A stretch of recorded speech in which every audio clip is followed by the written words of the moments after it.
What's going on? Hey, Dave.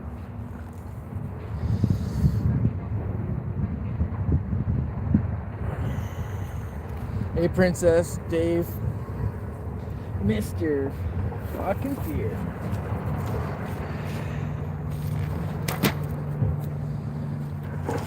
Hope you have a good day too, guys. What's going on, Dave? Living the dream or what? Oh, three-wheeler. I thought it was Fear.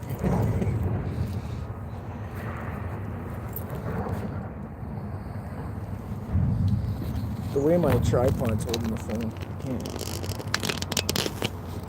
There we go.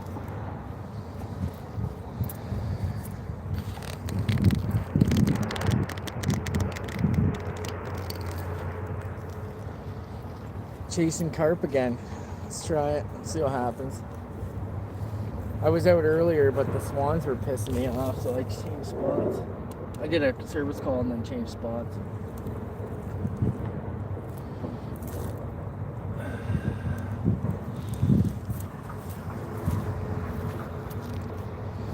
I'm gonna make sure these things are on.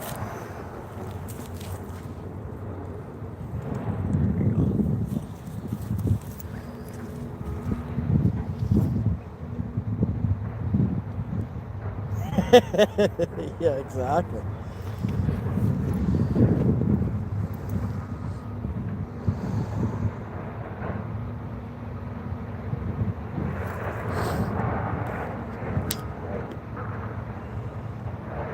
See what happens, guys. Who knows? It's still February, not even March yet. But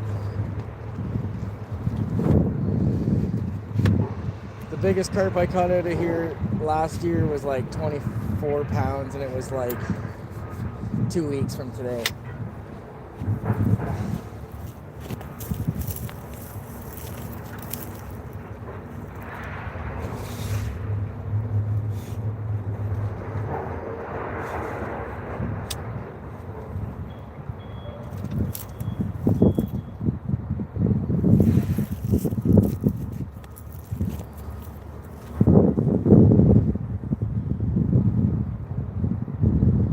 Go, people, hit that like for me. Hopefully the more likes, maybe the fish will bite.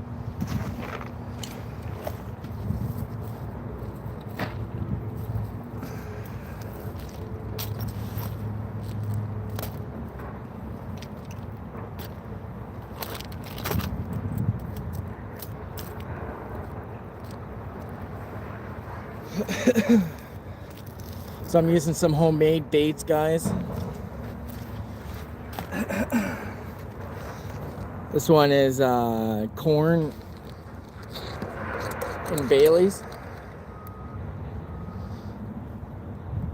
Giant corn in Bailey's.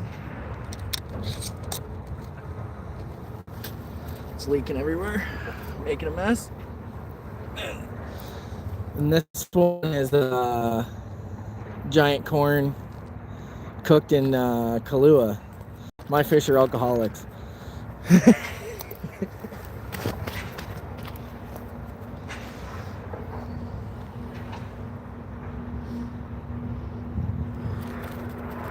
I know the baits do work because I caught fish on them in the fall, and then I just left them in the fridge, so now they're really strong.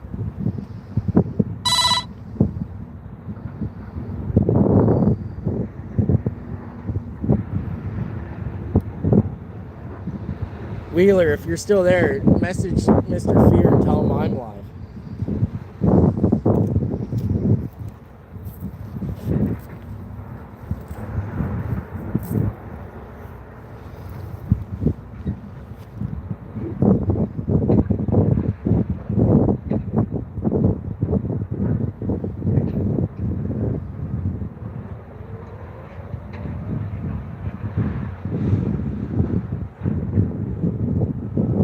That's it.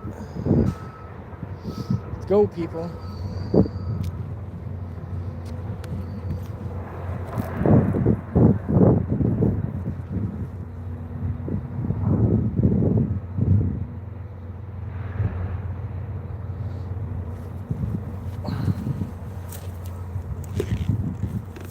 I chucked some of this out, particle bait.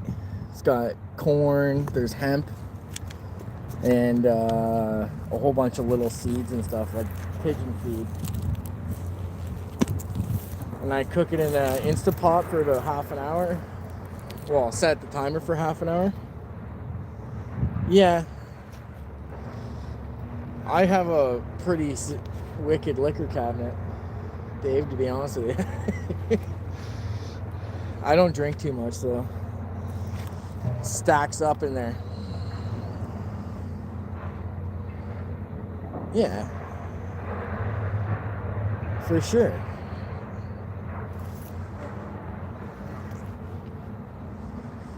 But I gotta drive home too, so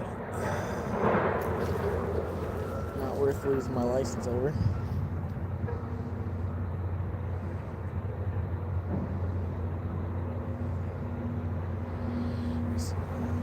Hey Matthew, how are you?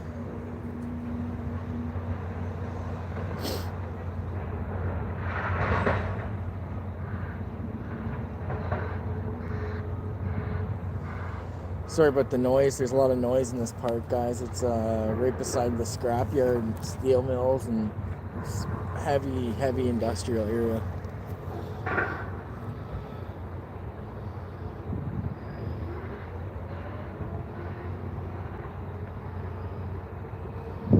And we're fishing for carp, like usual.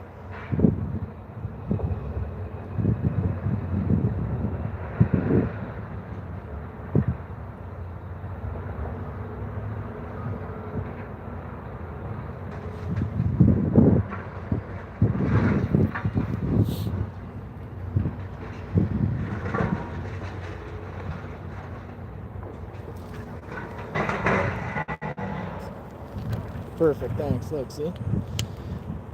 There's the scrapyard. You'll see the machine moving, the claw.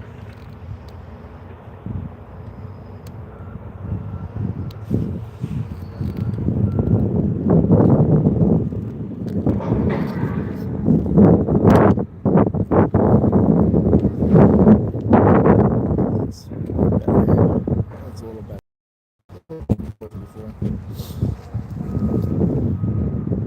Yeah, so we had a bit of a melt there. It got cold, and then it's melted off again. So we'll see. The fish should be biting though, because the river's calmed down a lot.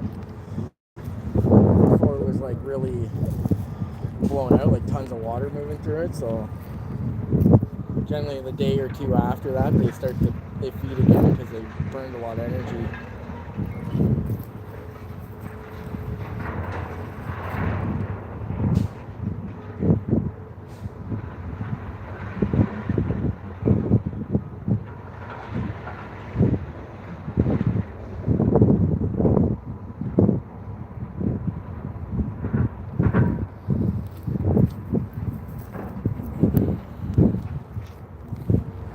Boat accessible? Nah, not really. Like no. If you wanted to bring a canoe, then you probably could, but you can't get it. Or there's like a line that they have on the end of her, like down near the ports. They put like a line in the water that just skims the top of the water to make sure like no debris and stuff gets. There's a lot of debris in it.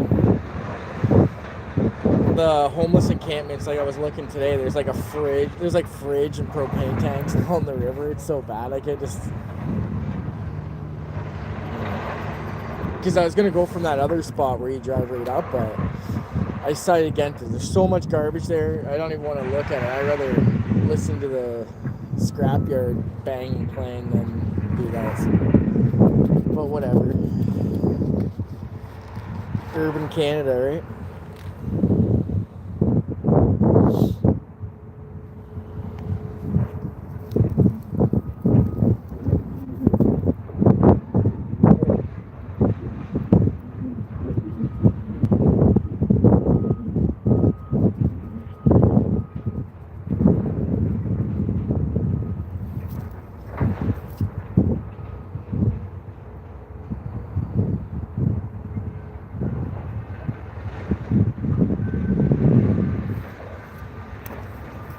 I went to, like I said, I was at another spot further up the river. I had chummed it earlier, but there's so many, like, I was getting invaded by swans. They wouldn't leave. They're like, people must be feeding them or something, because they won't leave you alone. They're just sitting. They were just like getting into my lines. I'm like, I'm just gonna end up hooking one of these birds. So I just decided to pack her up. Plus, somebody had messaged me to do a job, so I went and did that quick, and then came back. Today was a slow day. Yesterday was kind of slow too, and then tomorrow's booked right up.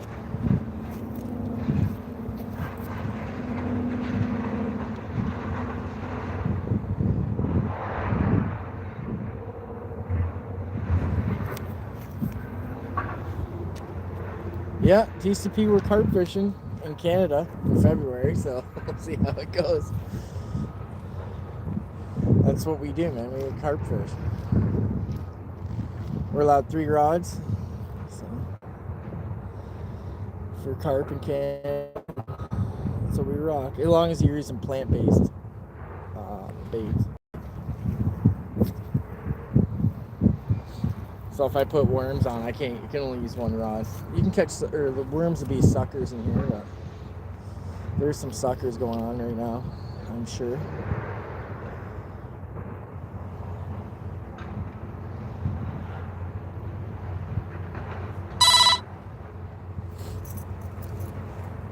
Thanks for coming in, DCP. I appreciate it.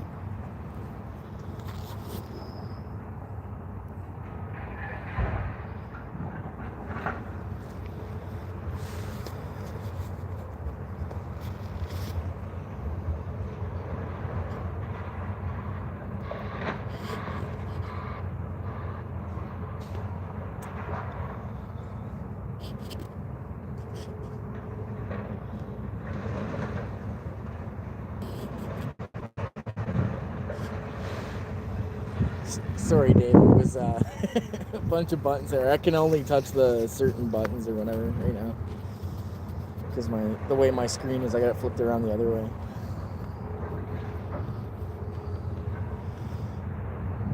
But it's pretty cool. I like the trees in the water, like the reflection looks good. Nice bright sunny day. It's a nice for February, man. Can't complain. Usually we're still under ice. We had a cold winter, but it's kind of coming out quick as well. The harbor's still got ice on it, but I'm not going out there.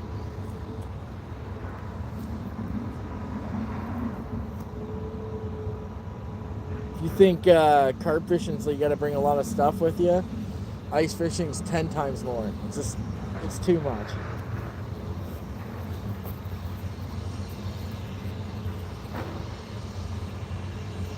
For ice fishing, you almost need a machine.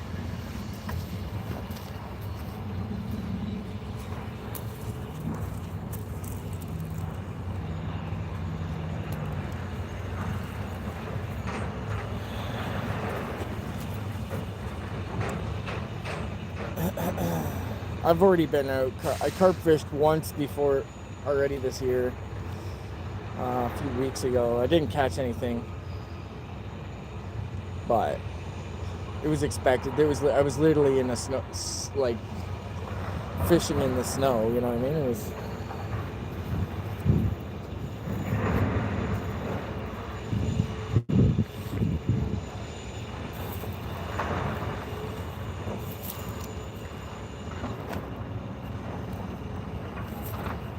For me, it's more about getting outside and,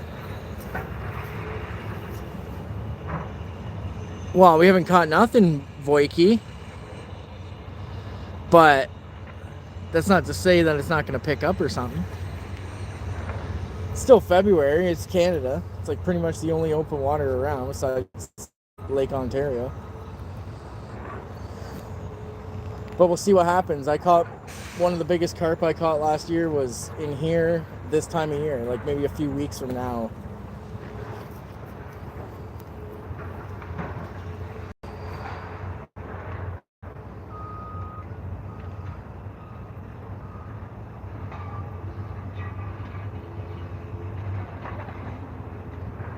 I haven't got any bites yet. No, I just started maybe half an hour ago. I put the lines in. I was out earlier today, but I was getting attacked by swans.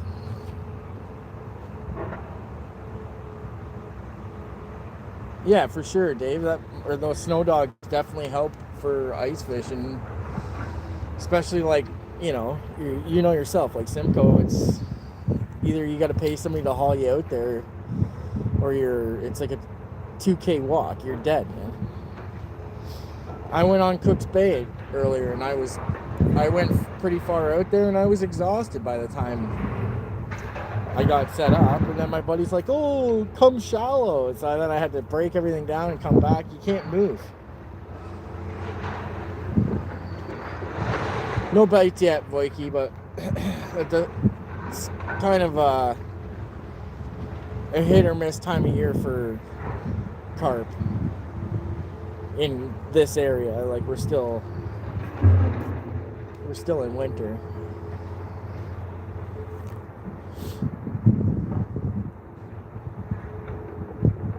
Yeah, exactly. Once you get warmer weather, man, like I said, the next 2 months are March and April, May, best months for carp fishing, in my opinion. You usually catch huge ones. And they're starving because they're heading for spawn, and I'll definitely be getting on some big ones. Last year I caught 187 carp. I calculate. Let's go, Ronyo. Let's get it. Thanks for coming in, brother. Fishing for carp in Canada.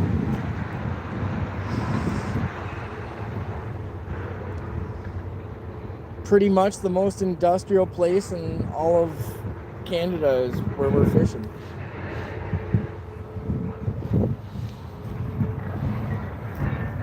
There was days, me and Paulsway's not here, but me and Paulsway, we spent the whole weekend carp fishing. I swear, in one weekend we caught 60, 70 carp between us. Like, it was crazy. Like every 5 minutes they were going off. Like we couldn't even keep the line. At one point we just pulled the lines because we wanted to go to sleep.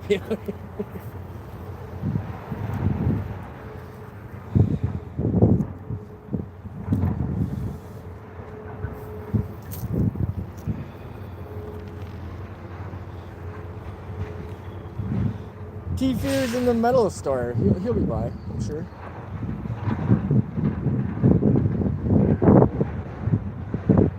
Yeah, Canada. That's it.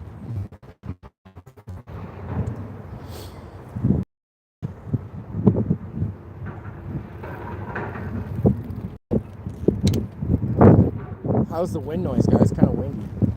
You guys hearing it across that, or what?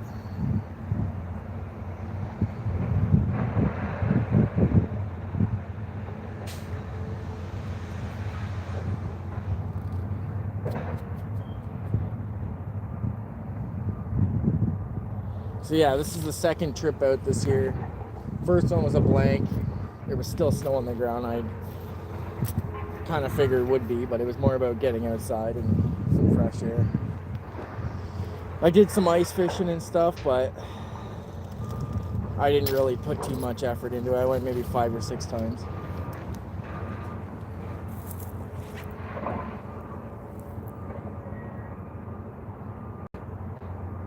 What, like ever?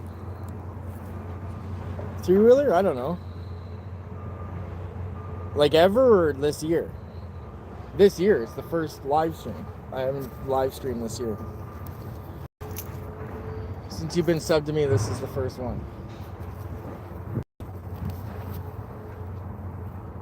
Ever, maybe like, I don't know, 10, 15, 20? I don't know. No, this isn't the first one. Not that many. Maybe it's like the 10th. I've live streamed from this, I don't know if exact spot, but this place before. A few times, like 4 or 5 times probably.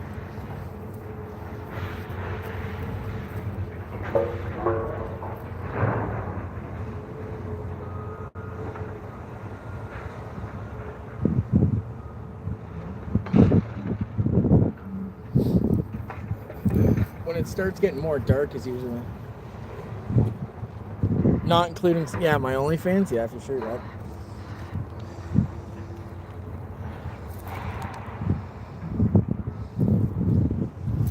My plumber's crack.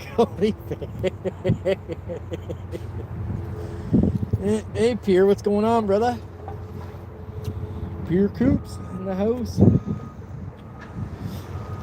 It's the second time I've been out this year for carp, Pierre.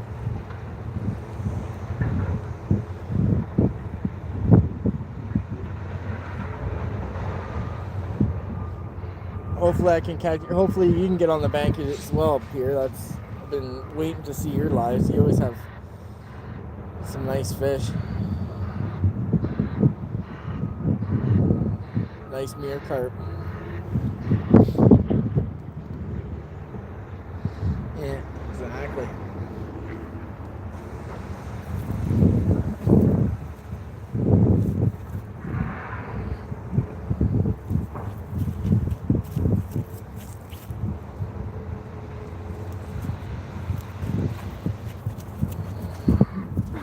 Yeah, so these are my alarms. Oh, it's upside down.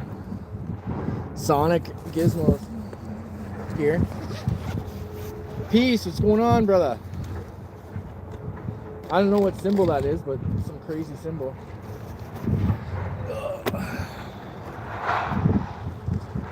Here, if you're still here, there you go. So I got these, but I haven't, or the batteries are dead, and I just don't want to hear them beep. Also, I'm standing right in front of my rods. I don't need an alarm. But later I'm gonna, yeah, see, they're beeping. I gotta change the batteries because they're all dying. Last night I could hear them beeping in my basement. It was driving me nuts. I had to get downstairs and take the batteries out. I just started Peace, and I don't expect it to be great because it's still February and we're in Canada. But we'll see what happens. I've caught some big ones here this time of year.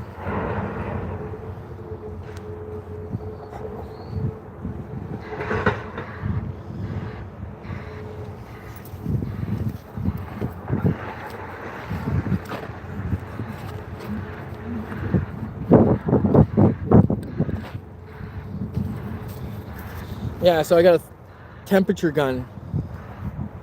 Yeah, it's open water. This is this is like Schitt's Creek, brother. So that's why it's open, right? It's one of the biggest sewage treatment plant outfalls in all of Canada.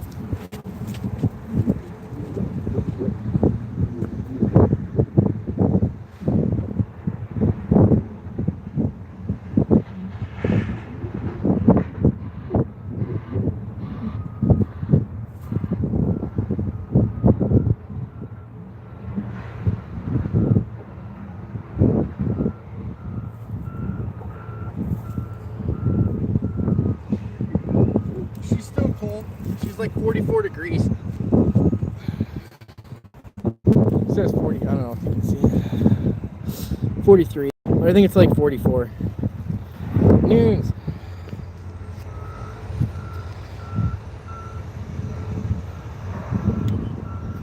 Fishing.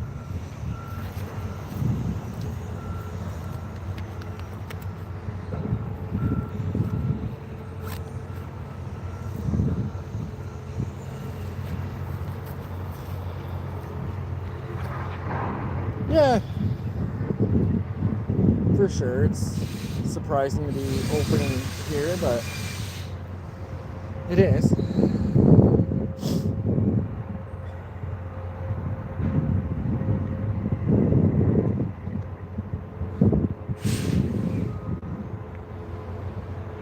Plus, this river drains most of a lot of the city, just like the water. Yeah, Peace. So she's probably in Winnipeg. Ice gets like 3 feet thick there.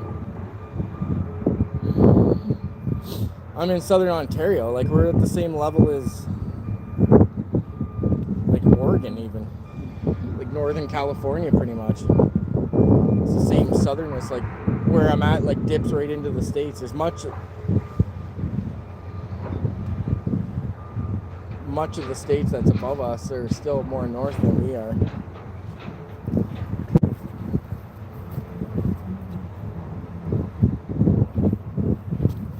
Plus the area we live in, it's called the Banana Belt.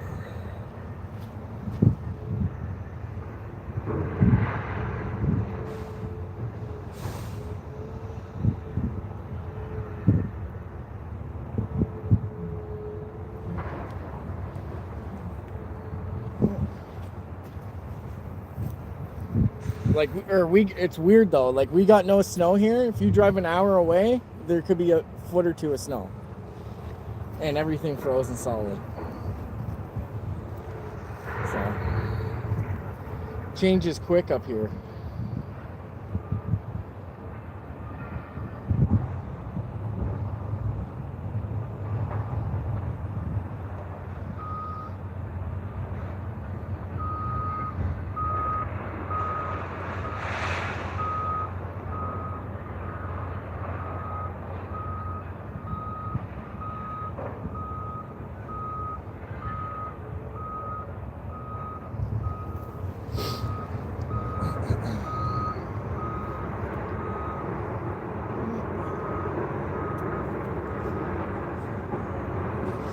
Those trees do look pretty cool in the water. It doesn't even look that good. Like on the camera, it looks better than it does in real life.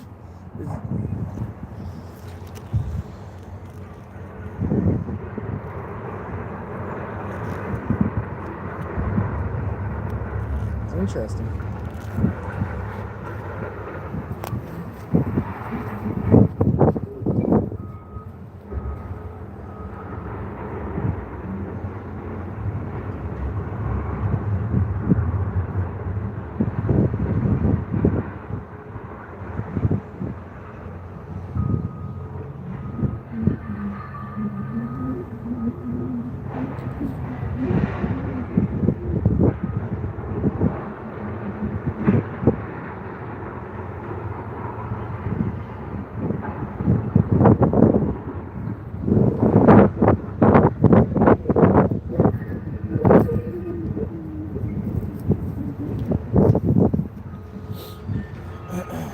Yeah, Skipjack Cindy fishes beside the nuke plant, and I fish beside the steel mill.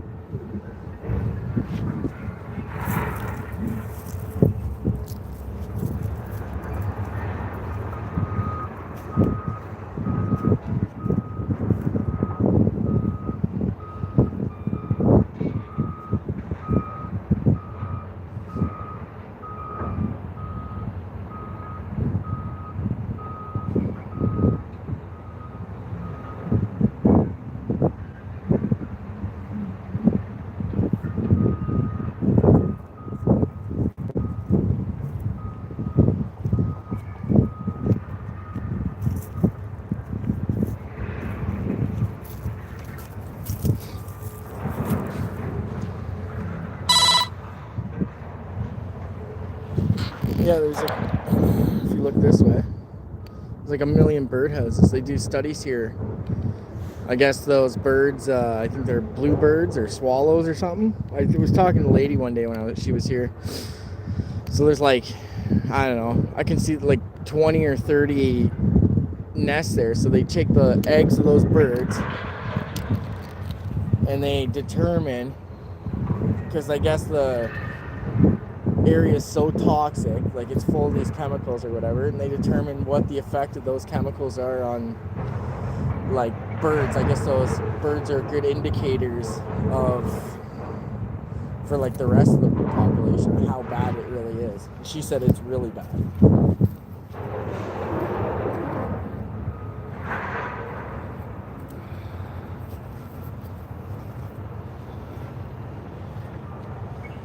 Yeah. That's how polluted it is here. Like, it's bad. You know what I mean? Like, they were saying, like, like, I guess things are coming back, but, like, DDT or whatever those chemicals, PFOAs and all that stuff she was talking about. It's above my pay grade, but I was like, oh, that doesn't seem great. We're drinking the water. Like, not from here, but not too far from here.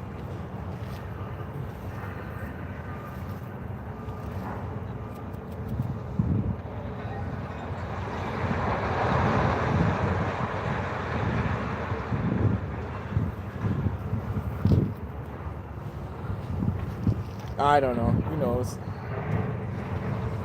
Remediation, I guess it's better than it was or something. They did a whole project on this. Like, there was a massive project that was done on this creek too, or on this river or whatever, a number of years ago. And they turned like a part of it. It's a little bit further down that way, like, toward like downstream. It used to be like a giant open bay, and then they like turned it into like basically put a barrier on it and then like a trap, like a door on it, so it turns it into like a spawning ground for fish or something. I don't really know if it's doing anything, or maybe it's probably just a cash grab like usual, just trying to spend money where it doesn't need to be spent.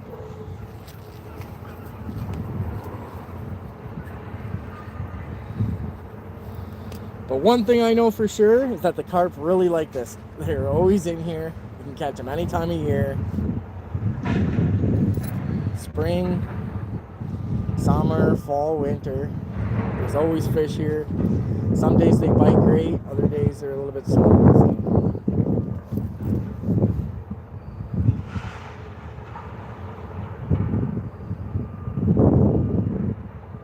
Like I said before, I'm not expecting much because it's just that time of year. The water's only 42 degrees, but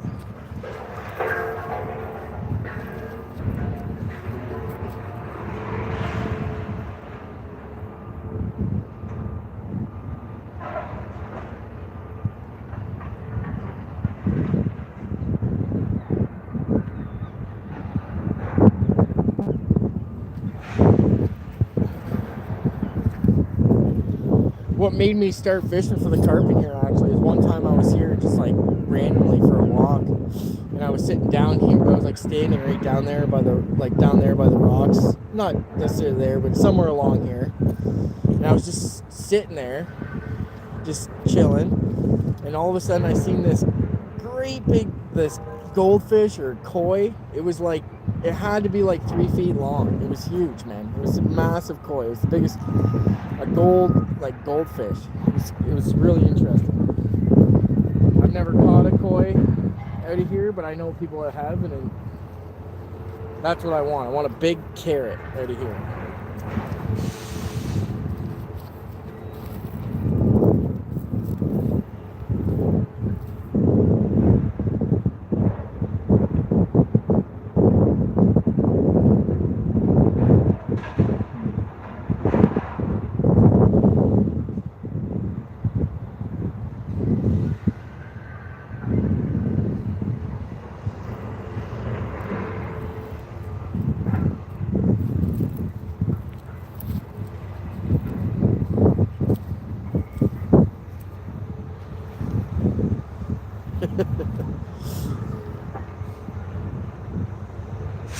Yeah, they test birds for whatever that POFAs or whatever kind of chemicals they're testing for.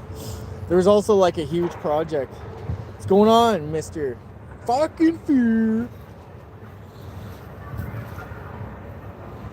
Mine's lame compared to yours. I'm not the announcer though. We're catching fish. Hopefully that's what our goal is try to catch fish.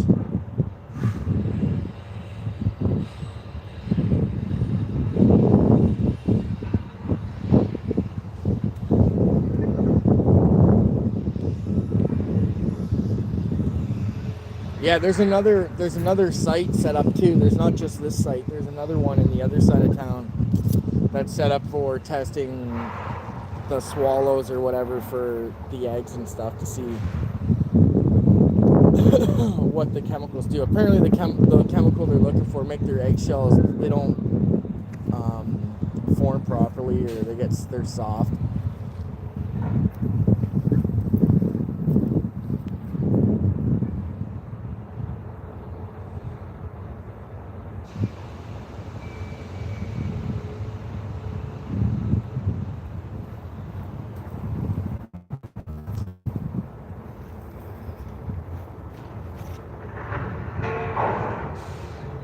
Awesome, brother. I'm glad. Maybe it's just that dead spot on that highway is just brutal. Doesn't surprise me. Yeah, exactly, Peace. That's what I mean. Like, it's an indicator of some sort of what the health of the ecosystem is. What do they call that? Bioaccumulation or something, if you want to get specific about it.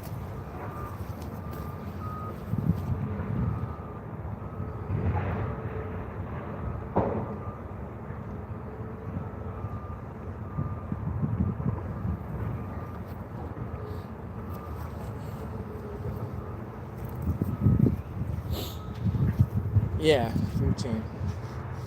Better off, that's why they say, you're better off to eat smaller fish than big fish, because the big fish are full of pollute, like all the contaminants and stuff.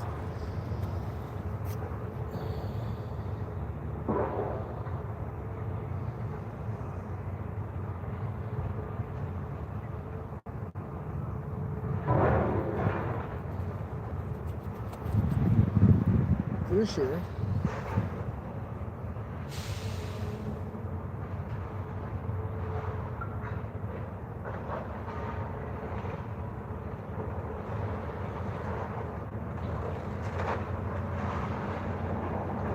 It's nice out here today, actually. It's warm. For a jacket. Well, it's like -2 or whatever Celsius, so 30 something degrees. 30.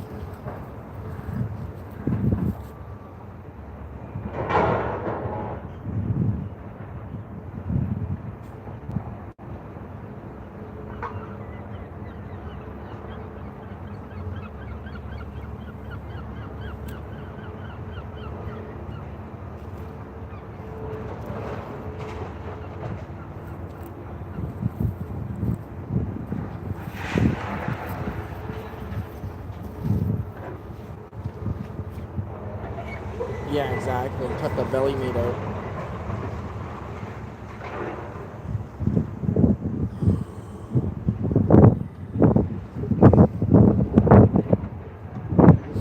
Also, it's probably better to eat fish that don't eat other fish. You know what I mean? Like, they just eat mostly bugs and insects. Almost every fish probably eats other fish, but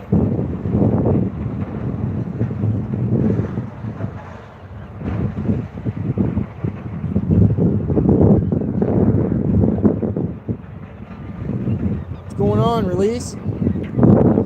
Living the dream. Been fishing. We haven't been fishing long here though. Maybe like 40 minutes. Nothing yet. We're trying. It's still cold. It's pretty much still winter. But usually I could rummage up a carp or something out of here, so we'll try it. It's worth a shot. Try. Can't catch them from the couch, boys and girls.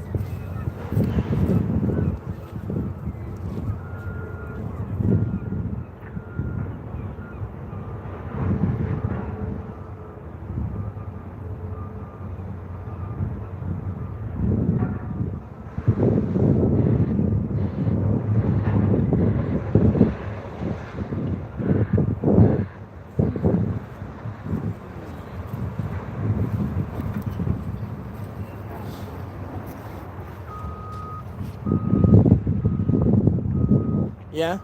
Well, I'll tell you right now, if there is carp in there and the current's really strong, they will fight far better than you catch ones in the lake. So river carp are, for their size, they fight like hell.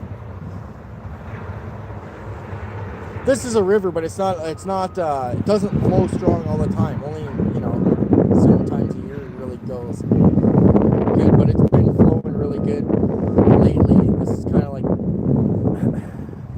it's calmed down the last couple of days here. So that's generally I try to fish here after heavy rains and stuff because it wears the fish out that are in here to just like fight the current. So then usually on the days that they're usually hungry.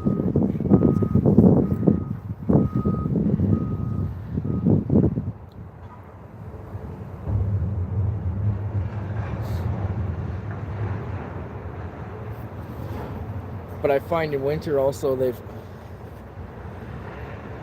Yeah.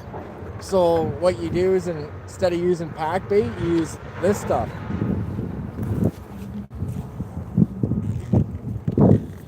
You go to the feed store, you spend $12 on 50 pounds of dry cattle corn or deer corn, and then you cook it so that it's soft, and you'll get 100 pounds of food or bait for $12 or more. Mine's got a couple extra little things in there that I like to use, but particles are like you use cattle corn and stuff, it's heavier, so your pack bait won't wash away as quick. Unless it's like crazy current, then.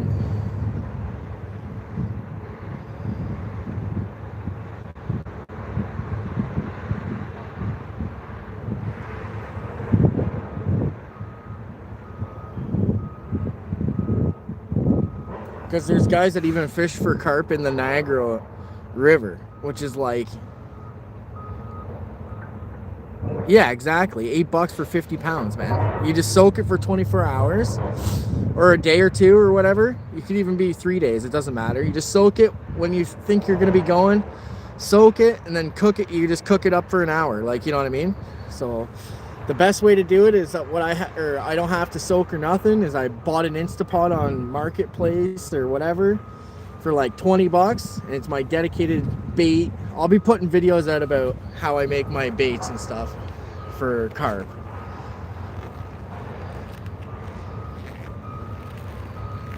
But I'm a cheap son of a bitch, so I try to keep it on the cheap. Like these, or I made these. These are giant corn. You can buy them in the grocery store for like $5 a bag or whatever. And I just cook up. So I'll put it in a small mason. Like I'll do the same thing. Soak it and then cook it for like half an hour. But I undercook these one a little bit because these are the ones I use for my hook baits. And so they're harder, so they don't fall off your hair. Like I use hair rigs and stuff. And yeah, you catch tons of carp with those. That one's got Kahlua in it, so I know it's a waste of Kahlua, but whatever. I already had it, so it wasn't really a waste. I didn't have to buy anything for it. But yeah, the corn's like look how soft. I think it's soft, right? You can just crush it with your fingers.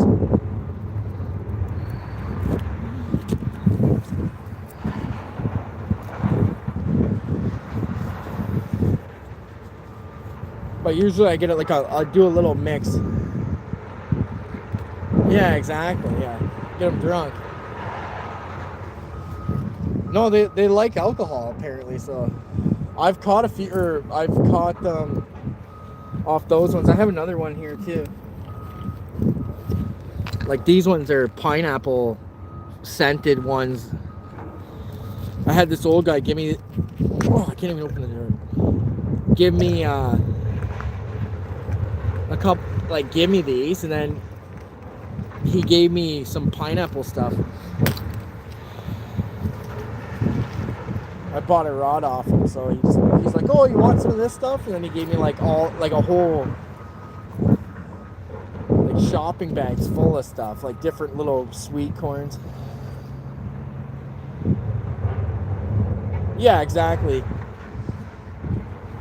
DCP, I get that 100%. I do it all the time myself. If I don't have time, if I haven't thought about it and pre-made bait, right, then I'll do that. But I usually use just oatmeal. Like I'll do oatmeal, cream corn, and a can of corn, and that's it. And I'll just make sure that I mix it to where I want it, where it's a little bit stiffer. You don't want it too.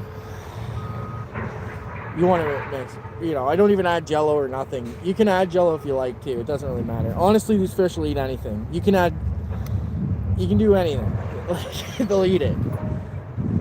Chickpeas, any kind of barbecue maple beans. I've caught them on a pineapple. You name it, you throw it in there, they'll eat it. I use horse pellets. You know, like the alfalfa pellets. I use those as pack baits. Man, I've used tons of stuff. It all works.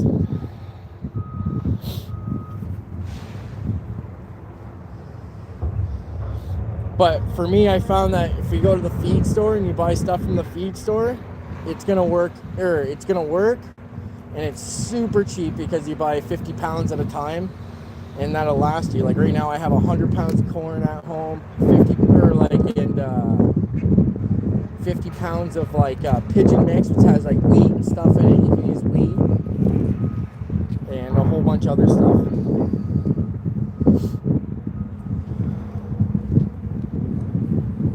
Also with if you're still here, Grease, the strong current, you can either buy boilies or make them.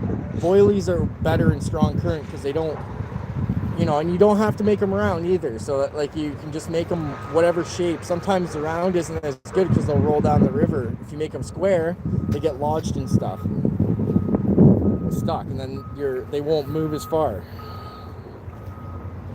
So sometimes that's where a boilie or something would work better than a pack bait, because pack bait's usually like crumbs.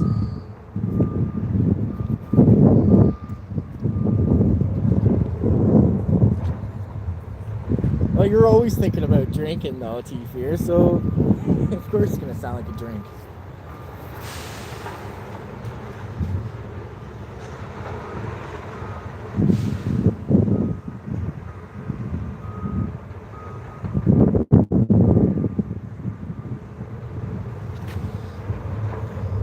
Can you get away Tuesday, Simcoe Whitefish Grounds?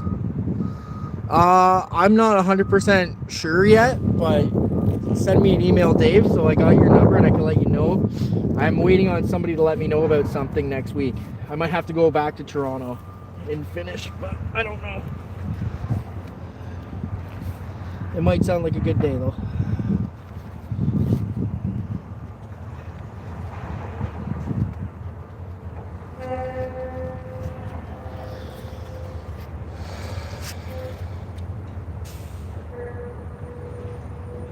I know what you meant. It's just all that stuff you've been typing into Google lately, David. That's why you're getting that message.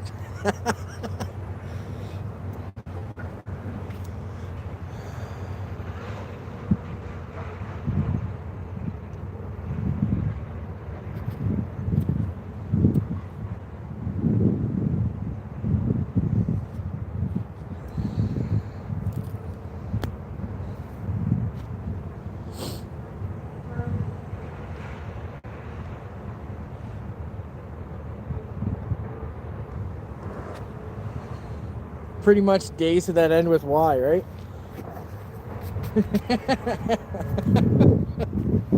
It's okay, man. I'm the same way. I like to kick back and suck one or two brewskis back.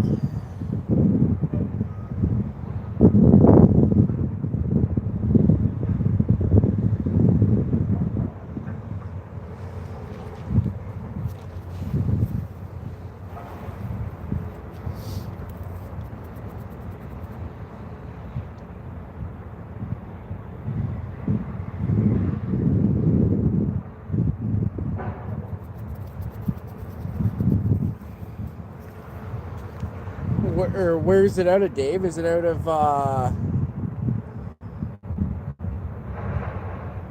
starts with an M, or does it start with like a B?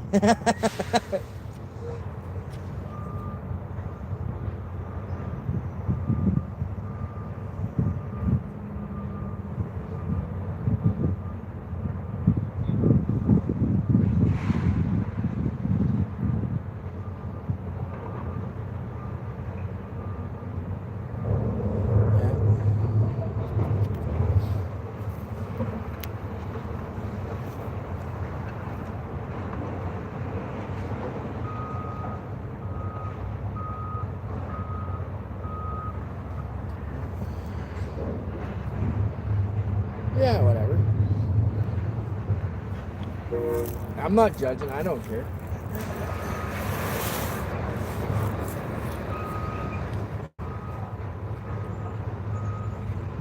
I want something to happen, though. This is it. That's why I usually don't go live, because I'm always waiting for something to happen. But whatever, I can talk to you guys.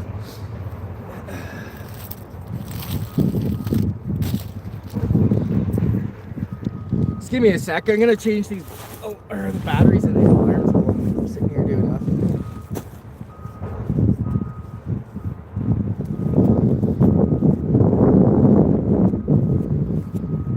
Nice.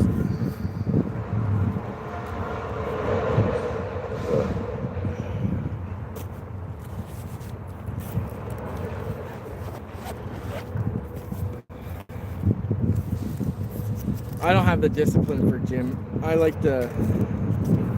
gotta lose weight too, but I like to be out, or I'd rather just go outside and go hiking all the time if I want to lose weight. That's usually the best way to do it for me. Go pick fishing spots that are completely so far that you have to walk 5 miles to get to them. Through the bush. That's usually how I do it.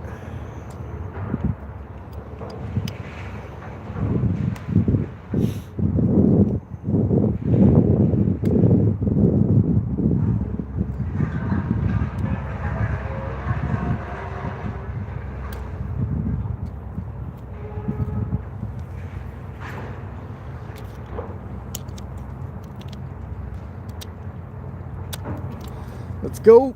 Smash that like. Subscribe.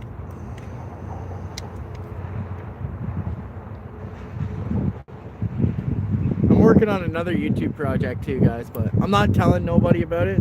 It's top secret. It's a channel that's not gonna have any friends, and it's just gonna put out content. It's not gonna add anybody. Nobody's gonna be I'm not gonna sub to anybody on it. I just want to see what happens if you have a blank slate with nothing and you just put out content. Who comes to your channel? I want to see if some of you guys can be able to find it, or people from the fishing community find it without me ever having to talk to them or know about it. It's just like it's a secret kind of thing. It's not really a secret. It's more like it's just to see what happens with it.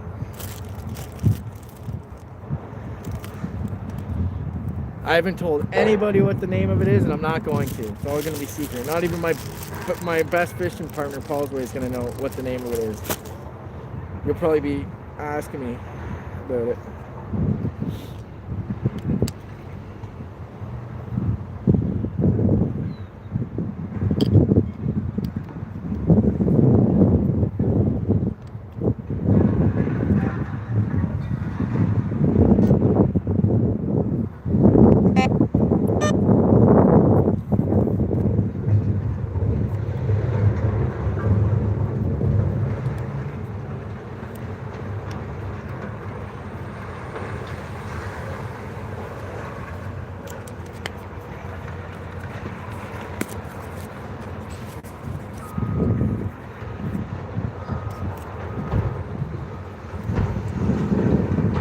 Yeah, exactly. Experiment.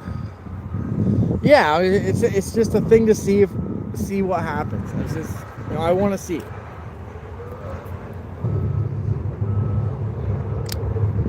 It's just something that I thought about. I was like, I wonder if you did this. And like I have another channel too, like a plumbing channel. I put a short out.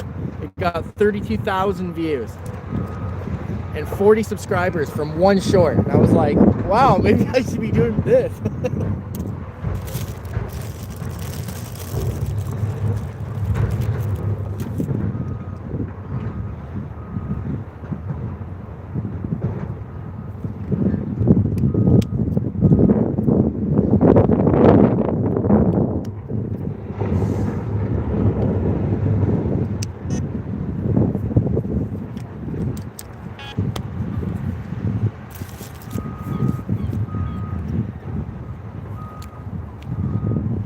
Nothing. No, it's nothing to do with sheep.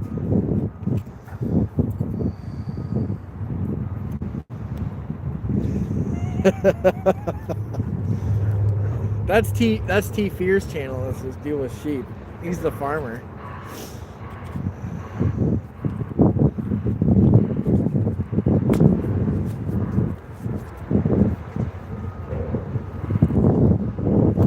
Exactly. What's that weird symbol that you guys are putting there? It's like a weird X or something.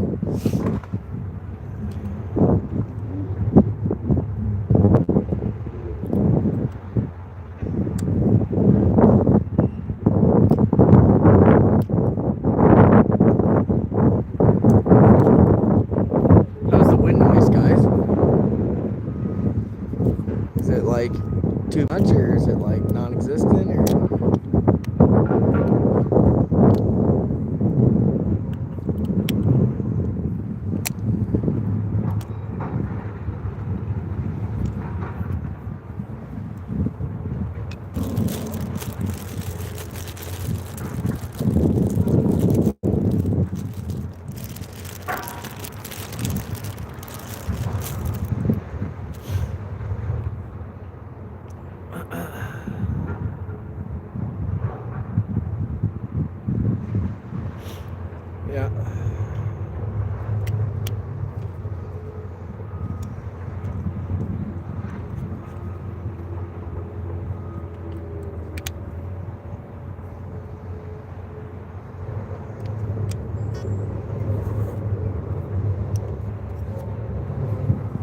Yeah, I want to see. I'm interested to see what YouTube will do. Like, if people will be able to, like, where the views will come from. You know, all that stuff that you can see in analytics and stuff. It's pretty interesting stuff. So, I just want to see how that's going to affect things, or if it'll make it better or worse or what.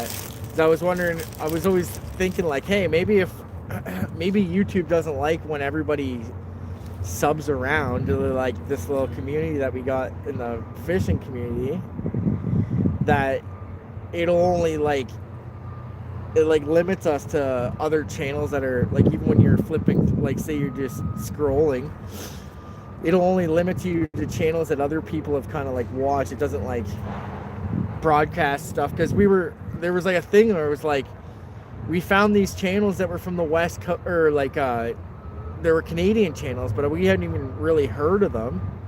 And they were pretty big channels, but it was just like, how come we don't see content from these guys more often? And then we end up finding them. It was just kind of strange. I don't know. It's hard to explain. What my thought process is. I'm not the greatest at that, but...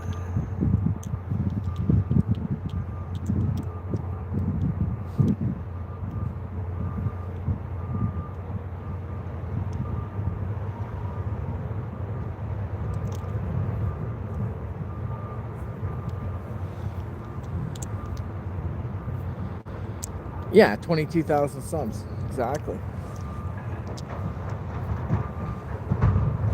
Just the random stuff that you watch. It doesn't have to be, like, you know, fishing related or whatever.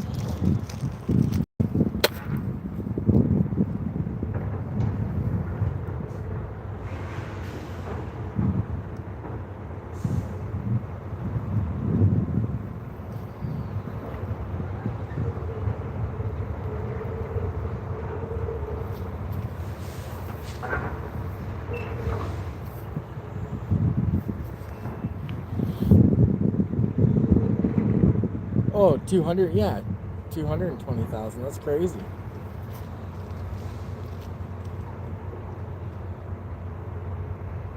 Yeah, man, it's weird how, like, some people try so hard and their channel never goes anywhere, and then these people, you know,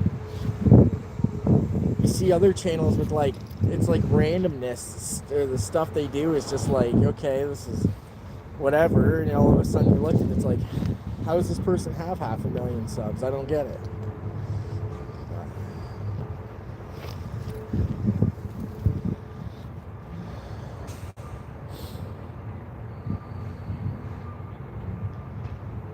Yeah, it might be too. That might be another perspective. Yeah, if you have a brand new channel and you start pumping content out, like, within a reasonable amount of time, and, you know, if you consistently, it might work differently.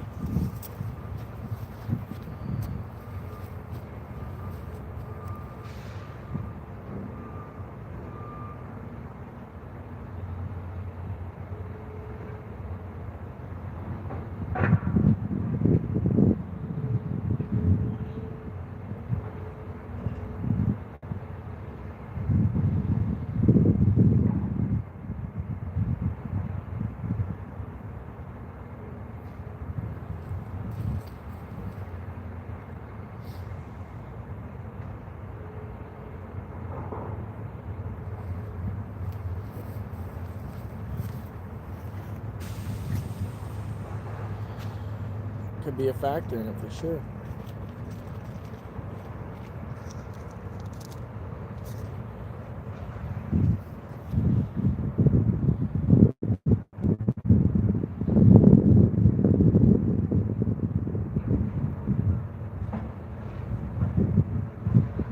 Slayer's channel.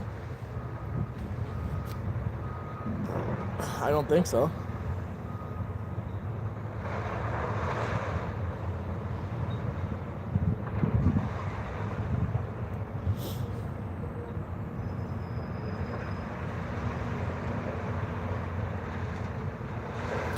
don't think I've seen that one. But even like with like Jasmine's thing, remember Dave when she? No, I haven't seen that. Oh yeah, maybe I have seen that. Take care, T-Fear. What was I gonna say? When her channel was like, I think she made it like brand new. Remember when she was going live like right away? It was like bam, like there were 300-400 people in lives or 200 people in lives. Like even Critter Getter's lives have been going good too for him. You know, it's like it's crazy. I've never, you know, where you get that many people coming in.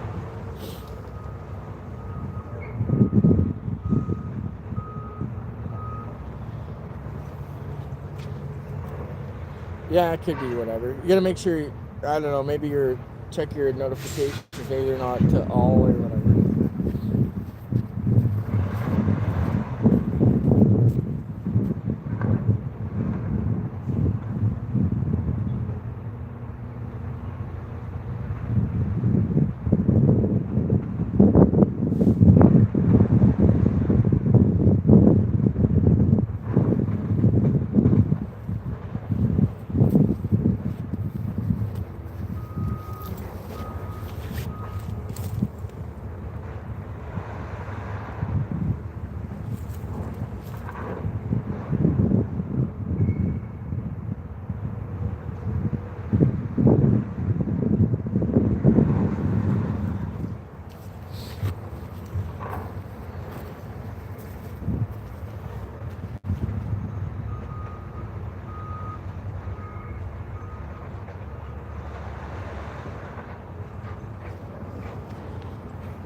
Oh yeah?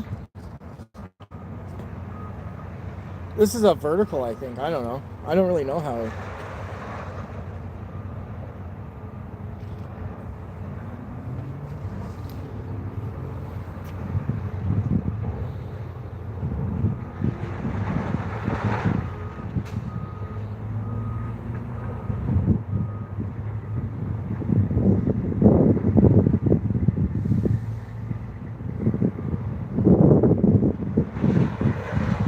Come on. Let's see.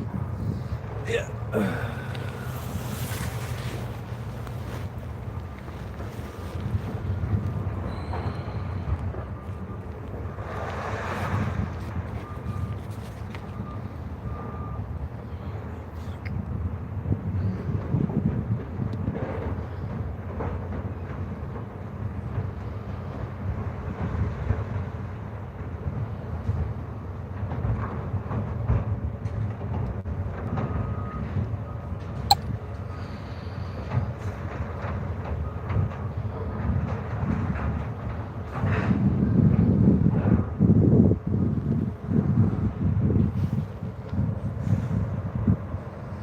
Oh, you were on the ice when Jam was alive? Yeah.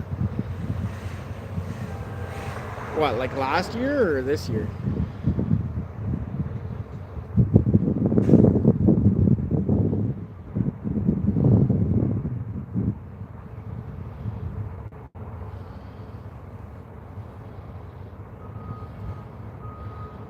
Like I just seen her, or I seen her live this morning or whatever, but her live's like, I meant like when she first started going and you kind of like asked us to help step in for a minute or something, or we were just, because it was getting out of hand or whatever for her. Oh yeah, she was live today.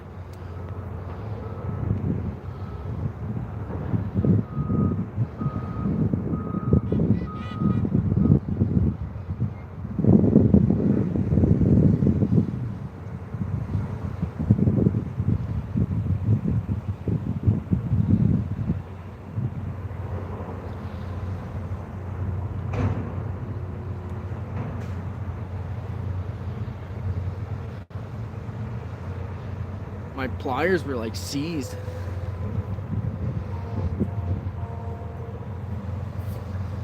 Yeah, for sure. It's good stuff.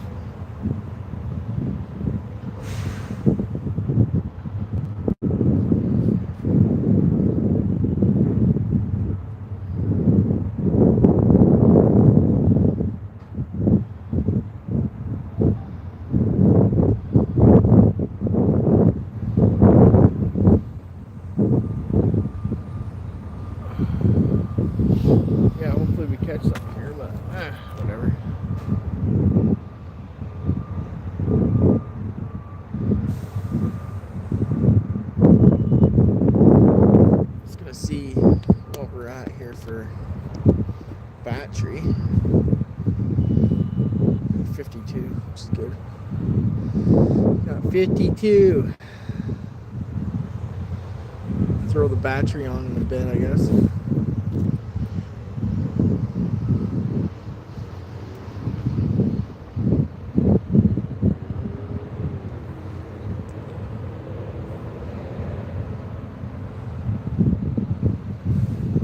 Yeah, it was crazy, man.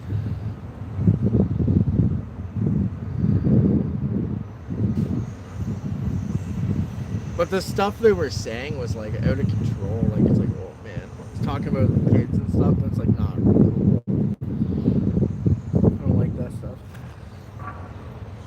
There was somebody saying some stuff today too. She even put me back as a mod for some reason. Or I don't really care either way. But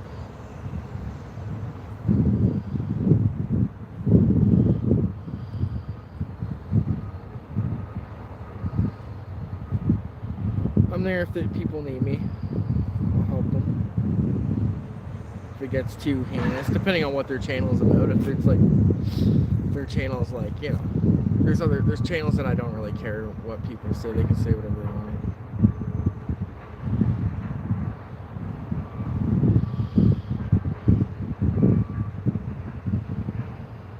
Nope, not chilly. I'm actually quite warm. The sun's warm.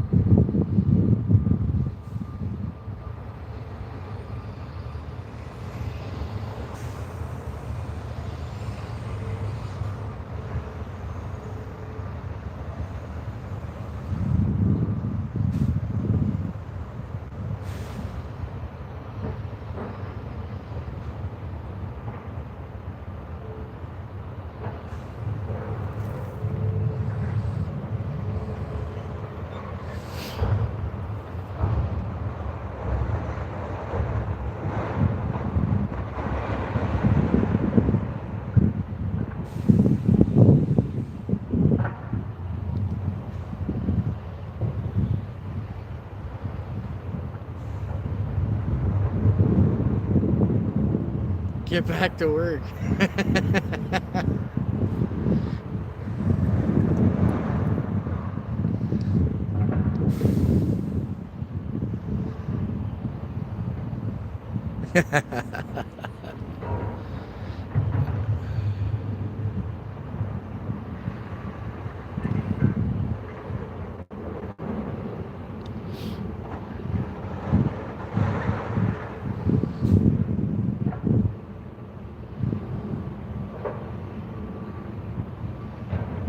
Yeah, exactly. Then don't make me a mod if you're not want me, if you don't want to get me anything that could be even remotely, you know what I mean, deemed as offensive or whatever. Okay, going to see Ma? That's good. Tell her I say hi and love her.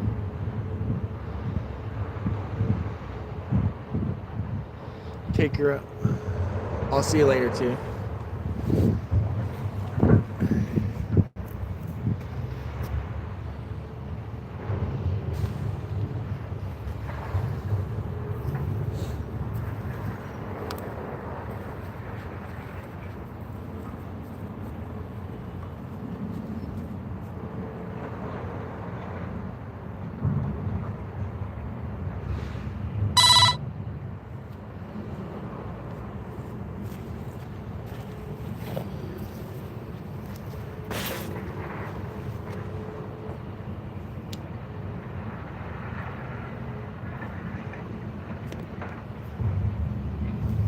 Love you too.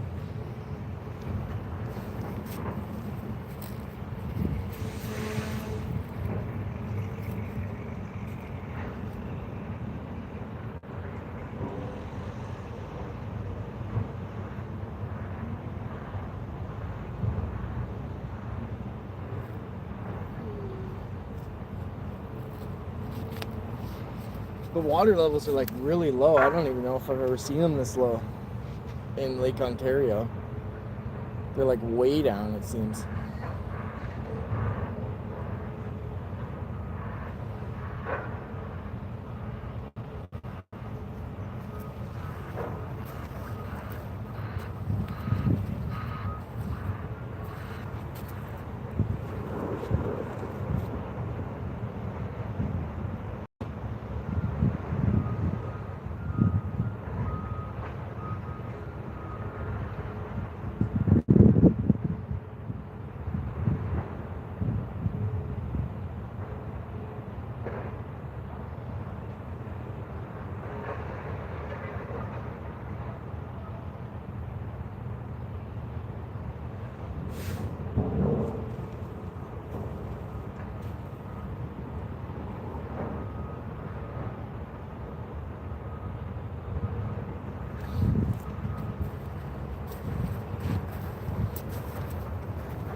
Hey, Jasmine. What's going on, Scott B?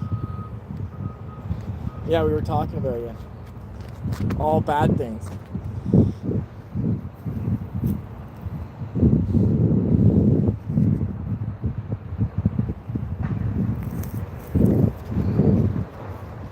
No, we were saying like how when you first opened your channel, like when you went live, the lives were going crazy. We were thinking like, oh, maybe because another guy's kind of having a problem with his channel, it won't take off. It's weird, but he says it's 16 years old, the channel. So he's thinking that maybe that might have a factor in why it's not. Like we've never seen more than like 10 people in it. It's just weird.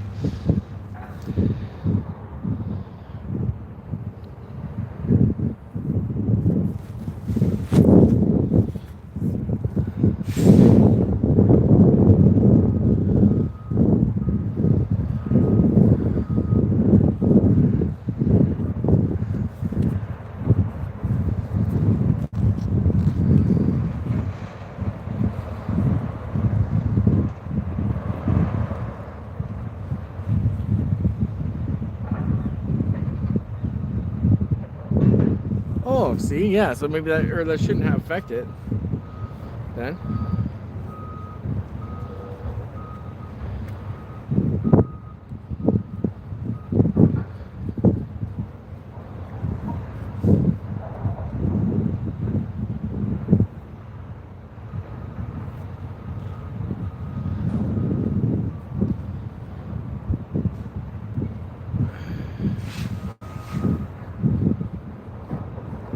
Thanks for coming in, though. Appreciate it.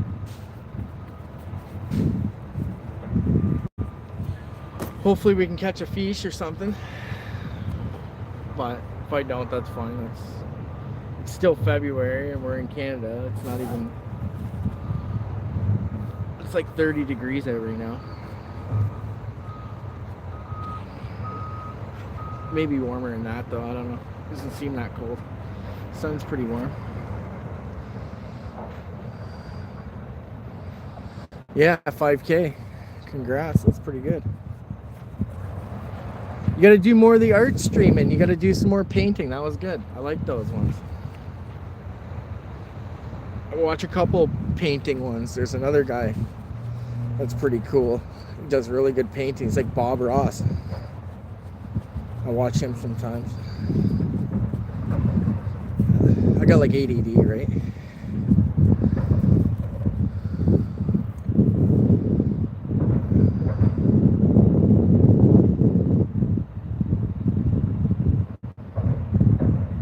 Yeah, that's weird. Yeah, how it all works.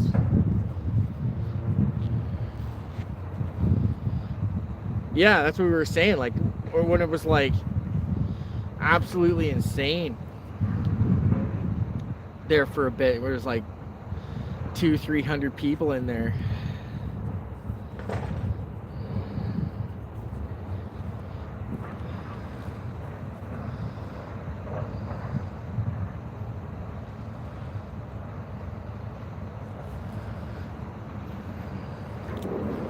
Yeah, you're coming back, I know. Taking a break, you took a break for a bit, that's all good. You need to claw back and kind of just focus on what you need to do in the real world. You get back at her when you get back at her, that's all.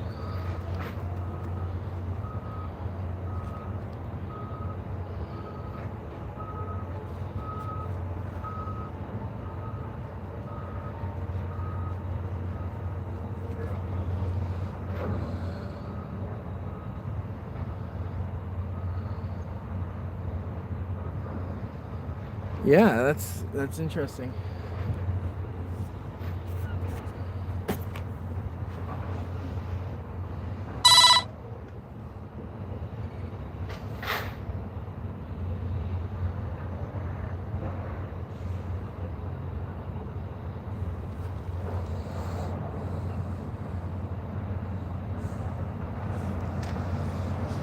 Yeah.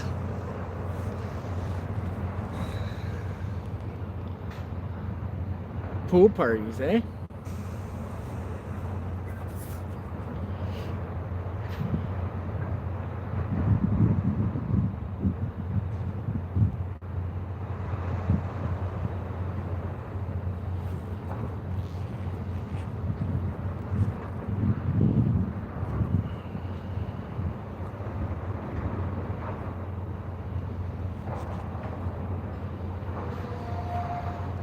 Have you guys been using the pool a lot since you got it done, or what? Or like when you got it done, did you use it a lot, or is it fizzled for you?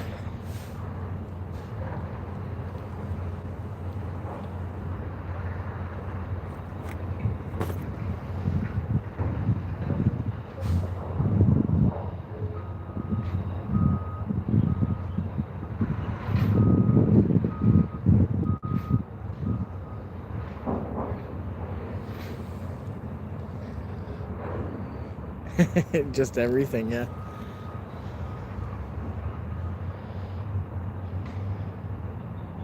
You're like me. I have a hard time focusing on just one thing.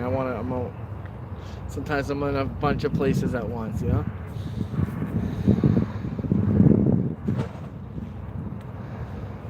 But sounds cool.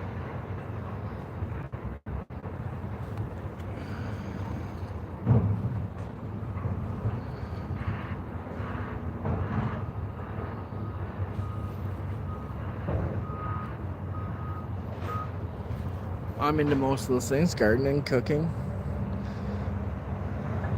Yeah, exactly, Martha Stewart. I'm not a huge, or I don't care about sewing that much. I've done it before, but cooking, gardening for sure though.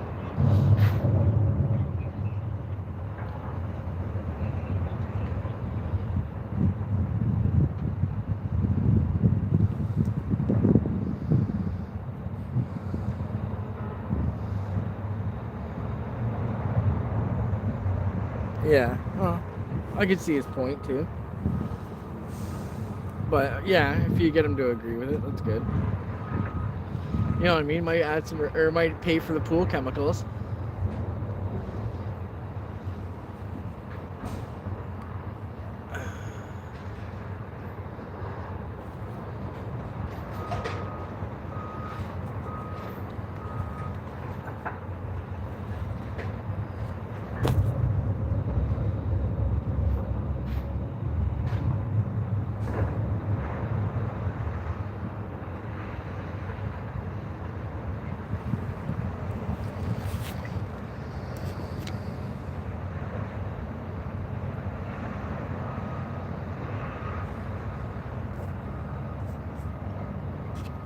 There was a message held. I don't know who did it, but I can't even see what it is, so.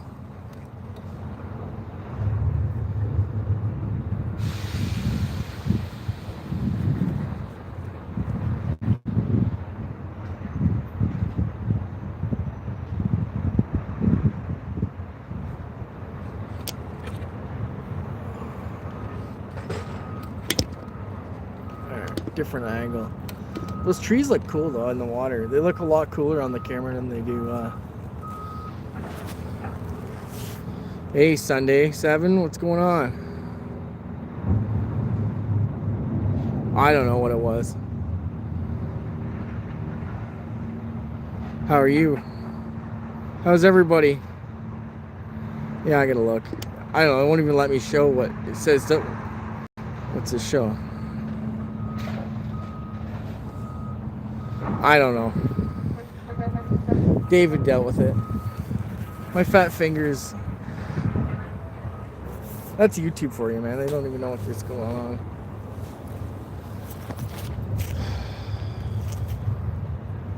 I don't even know whose it was. You have to ask Dave. It says he handled it.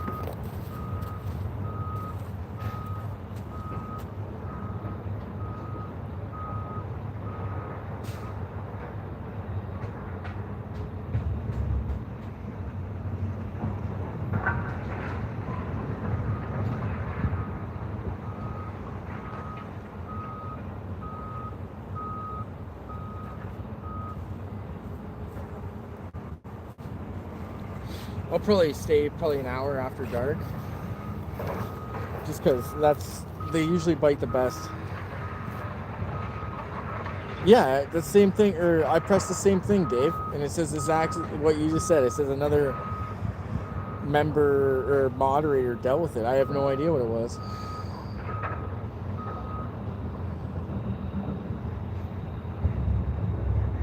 Oh, Yeah. Exactly.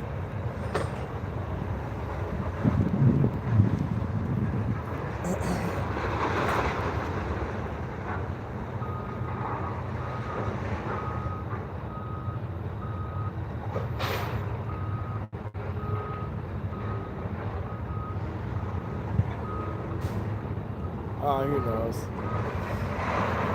Yeah, who knows? I don't know.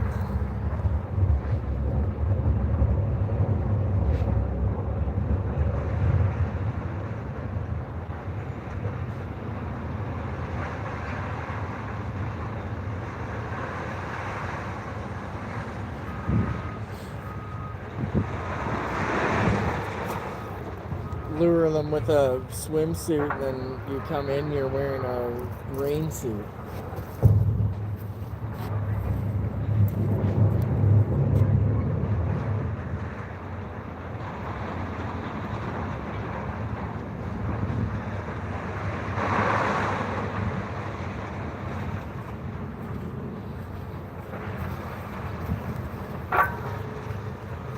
No, I haven't caught nothing yet. I've been here for about an hour and a half. It's also, like I said before, we're in winter still here. Like the lakes have ice, on them around us. It's just that this river is a little bit warmer. And if you're wondering what all the noise is, we're like right behind a scrap. There's like a big, like a huge scrap right there.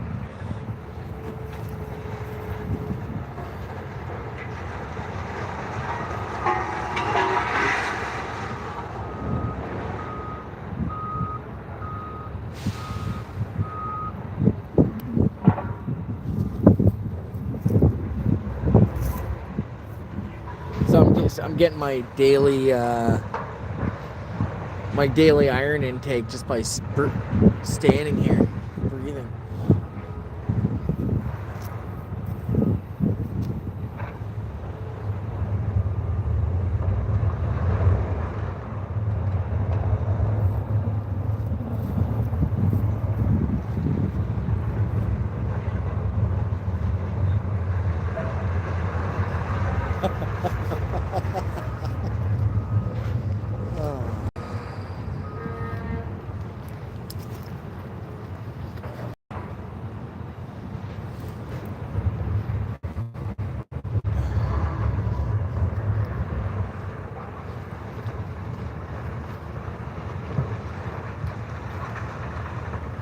What, you won't be going like this?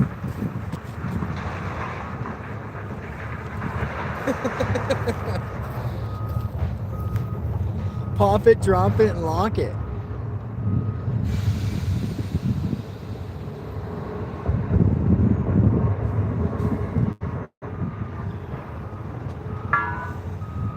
Hey, the pesca. Pesca, pesca.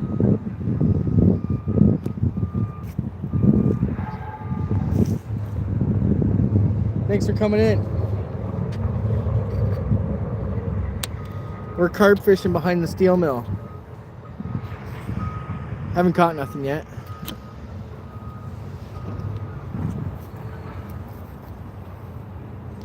And we might not catch nothing. It's kind of cold here still. Canada. Rude. Rude.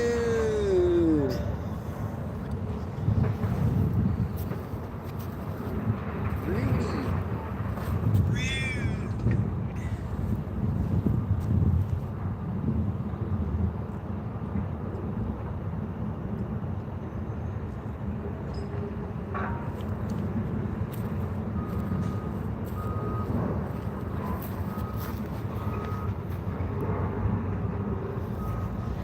Exactly. Give her bud.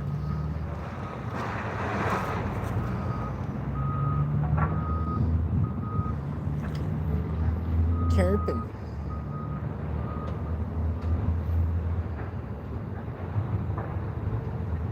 Fishy fish. Come on, fish.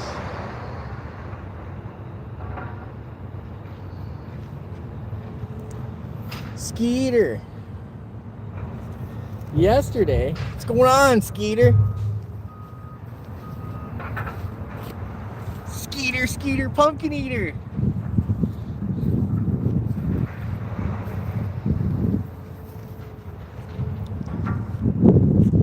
You know, Skeeter, I really like that. Your Halloween get up, man. That was pretty crazy with the lights and the mask. That was tripping me out. I almost had to go see a therapist after that. Carp fishing. Fishing for carp. Skeeter, come on, man. You know how it is up in this northern areas.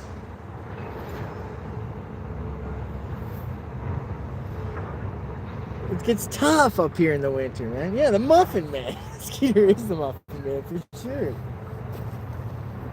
You know the Muffin Man? The Muffin Man. The Muffin Man? Yeah, Skeeter's awesome, man. I love it.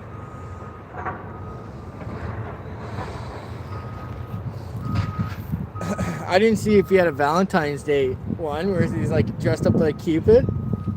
His little bow and arrow. He's got like a little Cupid outfit on with his little bow and arrow.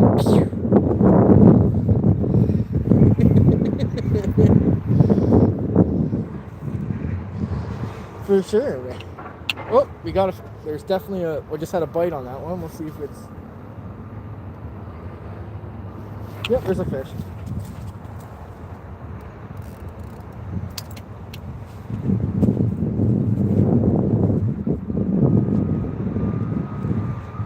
We got a fish.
Big guy, but take him.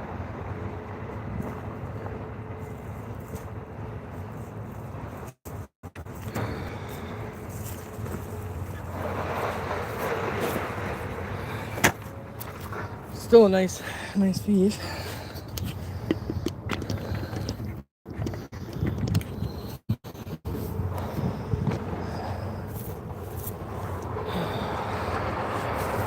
Look what he caught him on too, eh? See that? That's the Kahlua carp. This carp is alcoholic.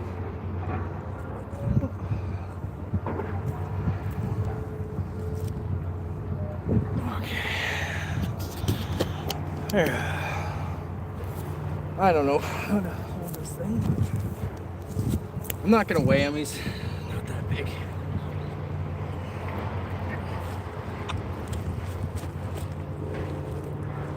Easy.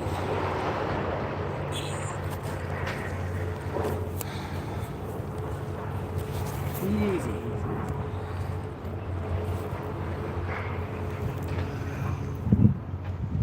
Nice little guy. First carp of the year. Okay, I gotta put it back.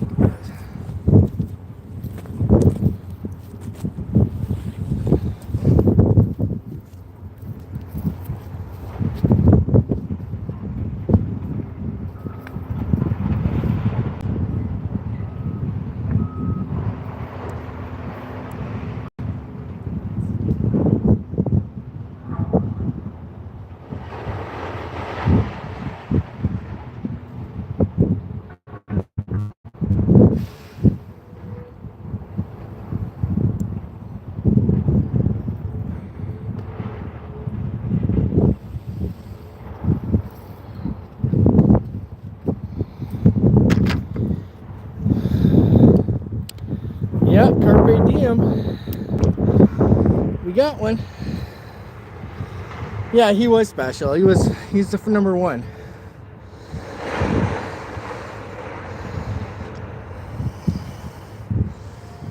He's number one this year. All right.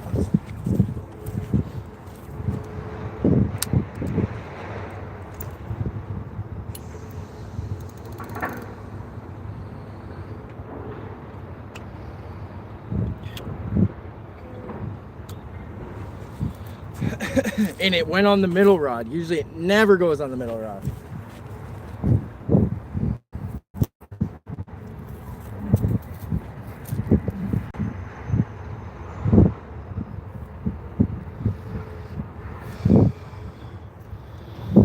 Oh, fuck, I'm dying here. Pardon my language of the dust. You can't, or I don't know if you can see it, but it's like just this like orange haze. I can't even breathe. These are like giant corn that your Mexican grandmother would like cook up some stuff with. They love that stuff.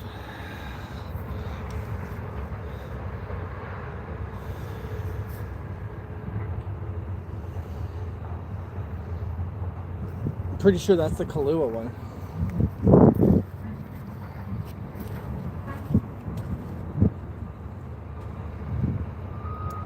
My fingers smell like carp, so I can't really tell.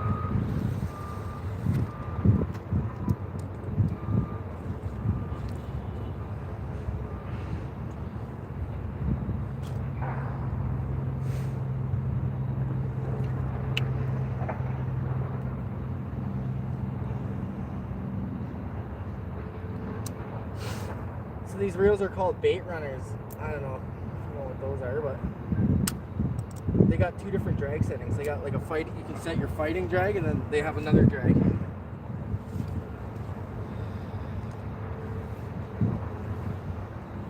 But they're pretty lethargic this time of year anyways, so they didn't really fight that great, but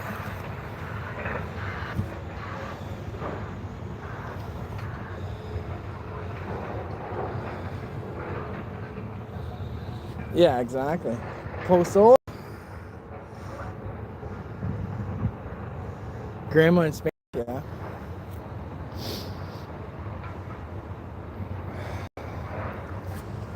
Might chuck a little more of this bait in there. You guys didn't see, that's what I'm using, like that's my particle bait. So instead of pack bait, I'm using that particle.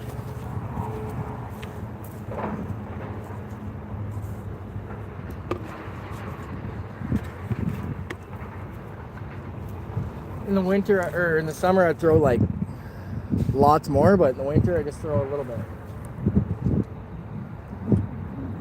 In the summer, I throw like a 5-gallon bucket. That didn't even work.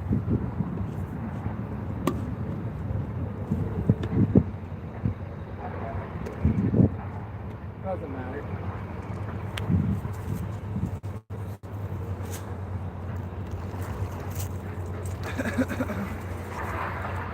Get them in the area for next time anyways.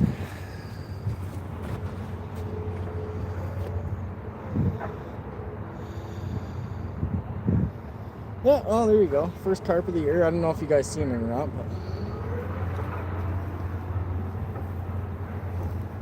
wasn't a very big one, but could be one day.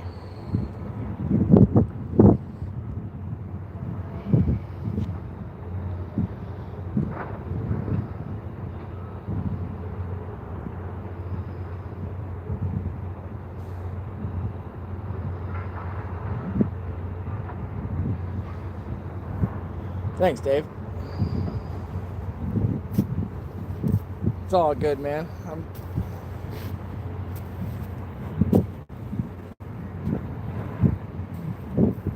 My biggest is 34 pounds. So when they're small, but I don't even care, man. The little ones, I'm cool with the little ones too.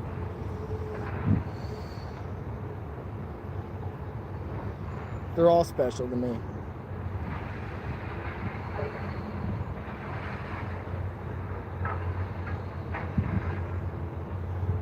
Yeah, it was a pig.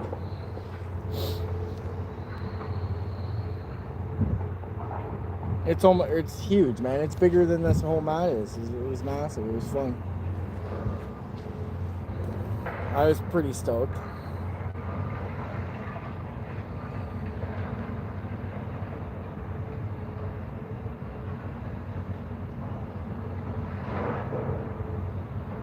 That's a good sign, though. At least we know they're here. So there's at least one here.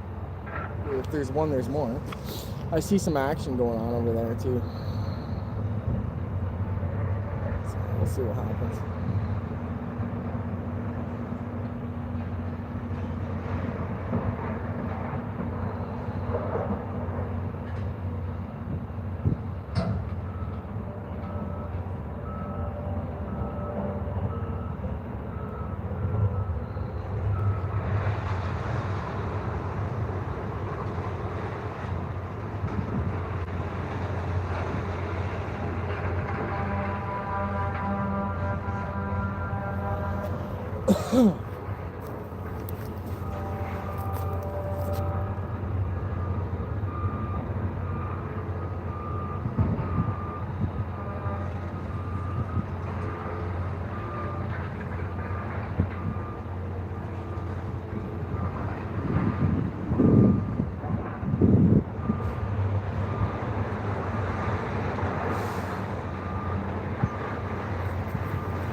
I didn't even see that dude. So.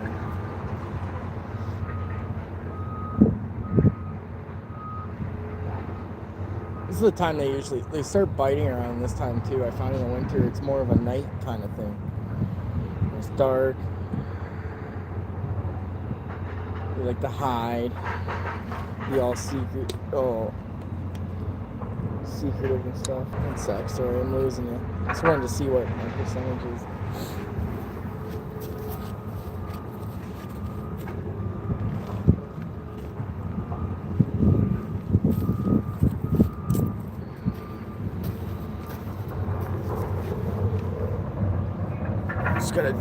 My cord is extra small. I don't know. Oh, I know where the other ones are, but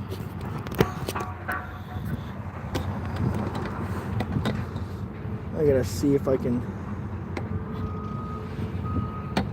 do a balancing game or something here. There we go.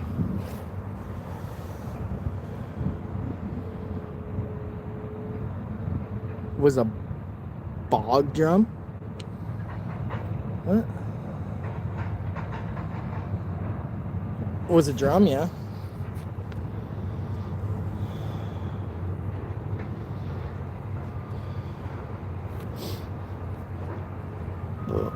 Carp are the biggest fish in the lakes, man, right now, I would say. Like, besides sturgeon. There's sturgeon here, but, you know.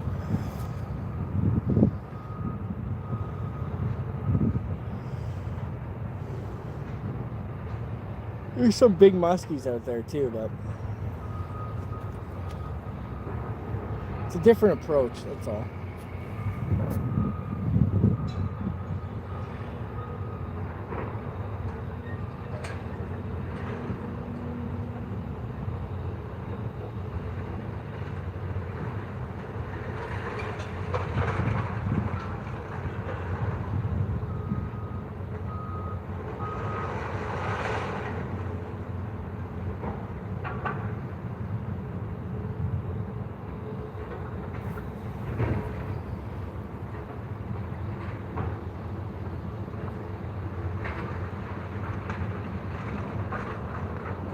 Oh, Bay of Quinte drum, yeah, okay. Yeah, there's some big drums out there. I seen a picture of buddy pulled one out of Hamilton Harbor. It was freaking ginormous.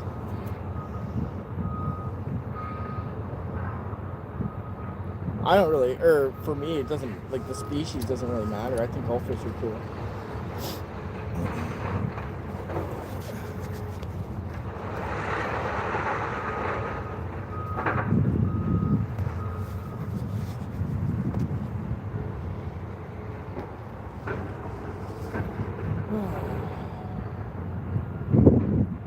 Well, we got the skunk off the board. Type out something, Dave, so I can pin it or something, in case somebody comes in and asks what I caught. You know, I have to tell them.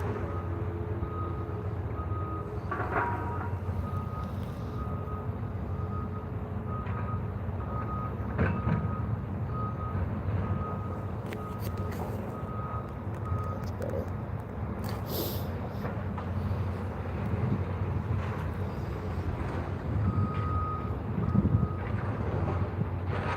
Let's go. There's one, there's more. Need another one.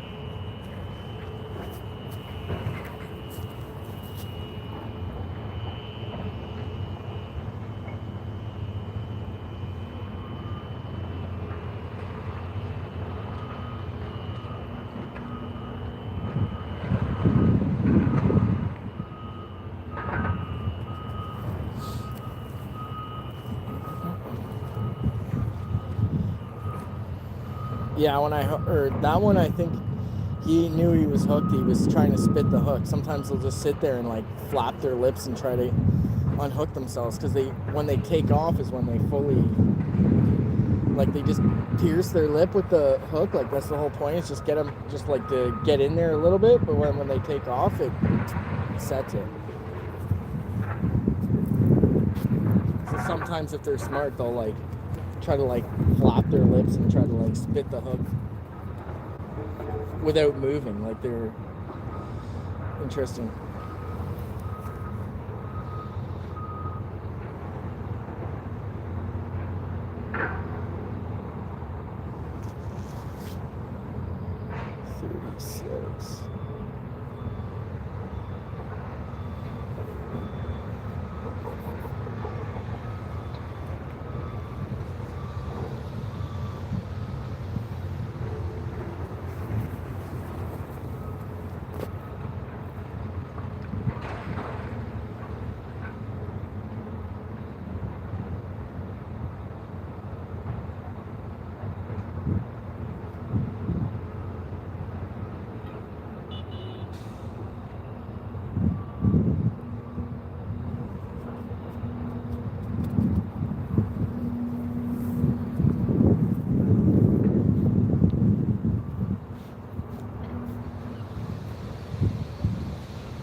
Come on. Come on, T-Fear, man. You know better than that.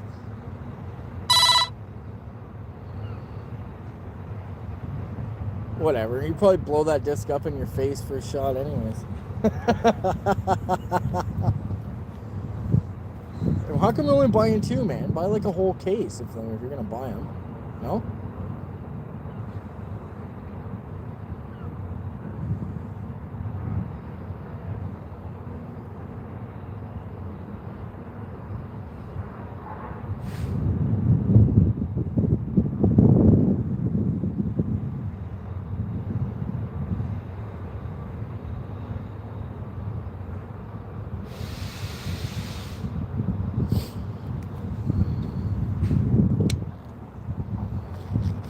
Thanks, Dave. When it goes a little hard, once a couple messages pass, I'll pin it, because I can't, just the way the phone's situated, it's too low, I can't even touch it. I can barely see it, to be honest with you.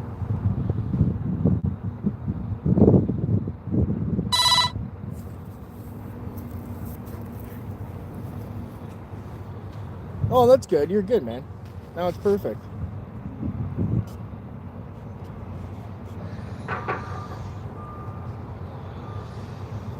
You're good.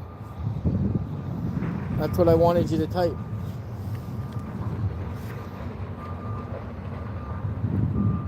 I feel like I'm running behind her. You're running behind me. I don't know.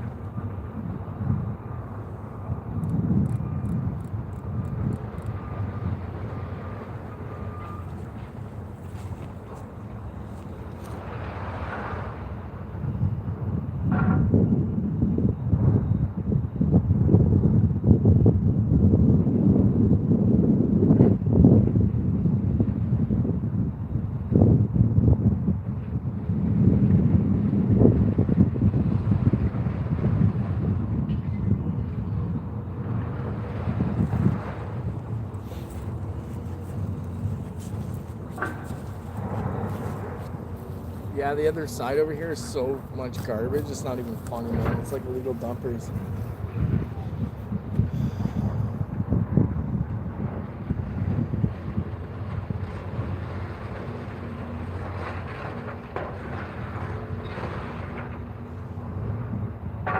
No, it's good. It's perfect. I don't even know what weight it was. I don't care. It was like, I don't know, 3 or it's probably like 4 pounds. So still, it doesn't even matter. It was a tiny cart, but it was a cart nonetheless. That's all I care about. Just shows you, man. Small. Those baits I've got on there are huge, dude. They're like a quarter, size of a quarter, and I got 2 of them stacked on. Or even a little carp will suck that back. Big ones that suck something huge back.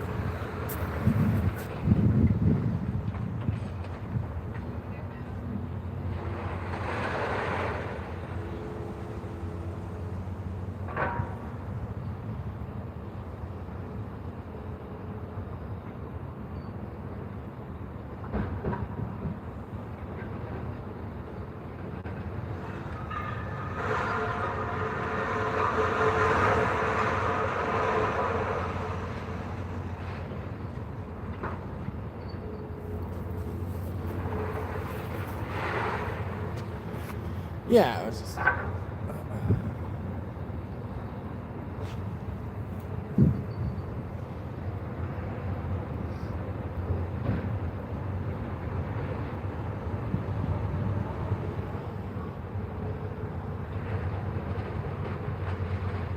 Yeah, for sure. Gaming vids. Gaming channels go a long way too.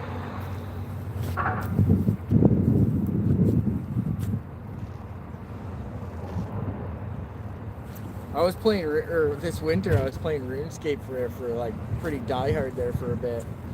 But I said I gotta get out of this, man. This is too much grinding for me.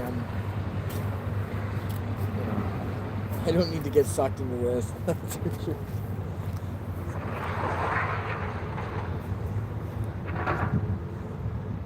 YouTube monopoly, yeah.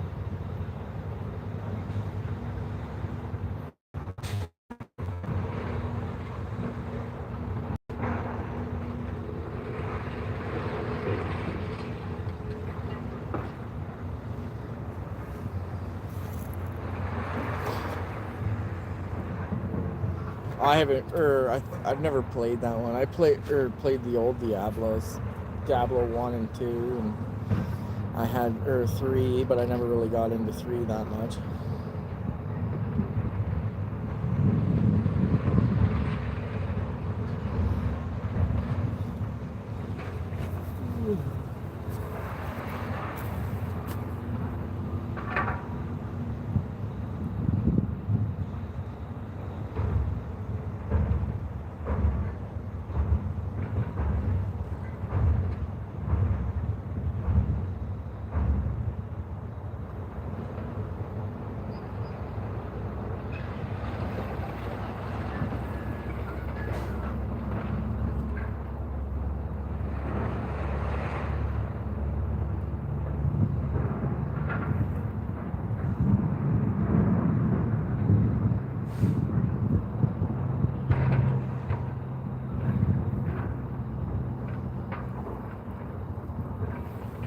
Yeah, that one bit funny though. It was like didn't really like take it, eh?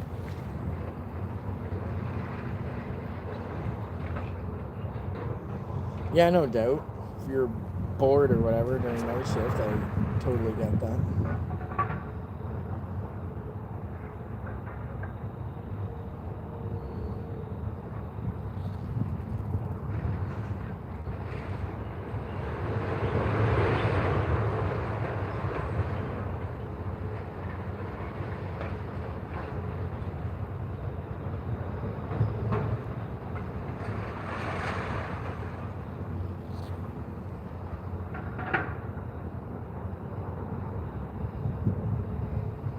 No, I'm not near a concrete plant.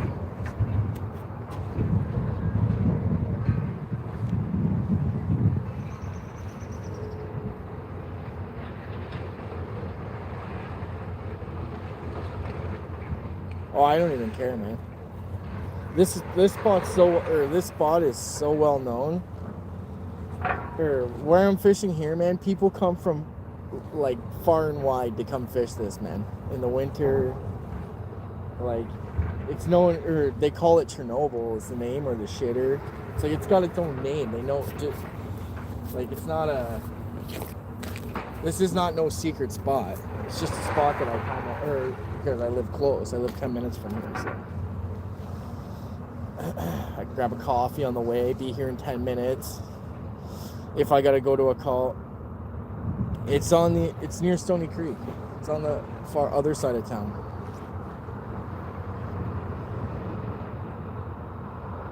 If I gotta get a service call, like I already was set up to earlier today, it wasn't.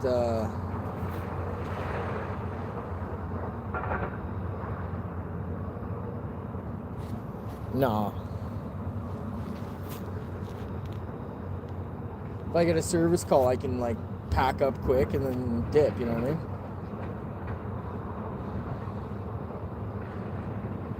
No, it's the other end of Hamilton, the complete opposite end from Dundas.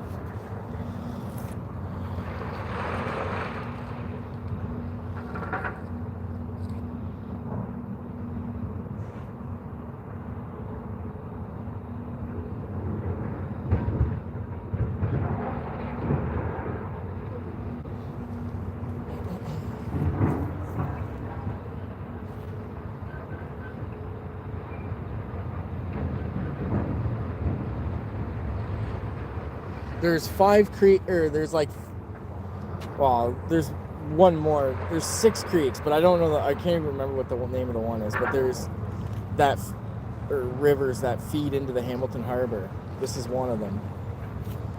You got, it's technically 6, but there's 3 of them are in Coots Paradise, and 3 of them are in the bay.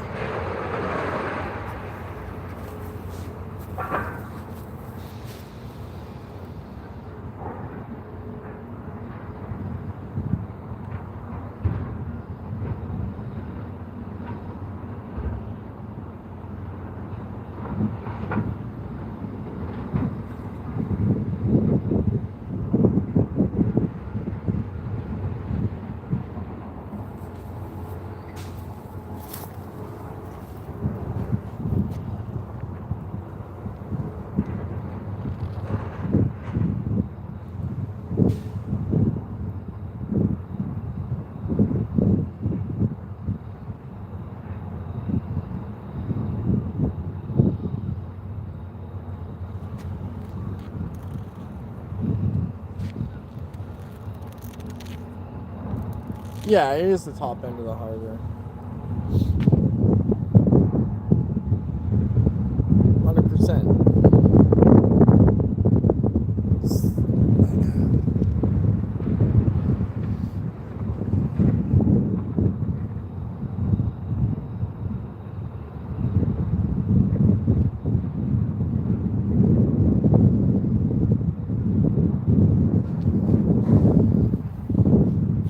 This area, like, this has all been destroyed by man, but this area probably would have been absolutely stunning and amazing how much wildlife and stuff was here before we built city on top of it, you know what I mean?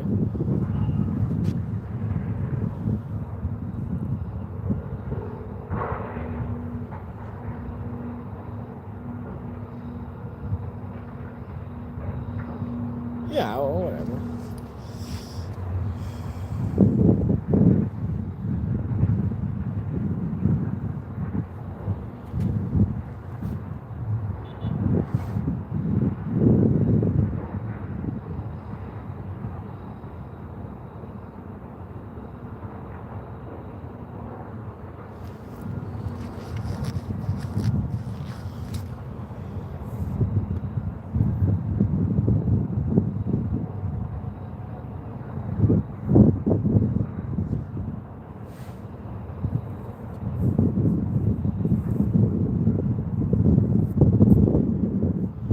Yeah, for sure. Well, when I used to work for somebody, they gave me a truck too, and I was pretty much allowed to use it. Like, it was a private company, so as long as you asked, he'd let you use it. Sometimes if he was a douche, he'd say no, but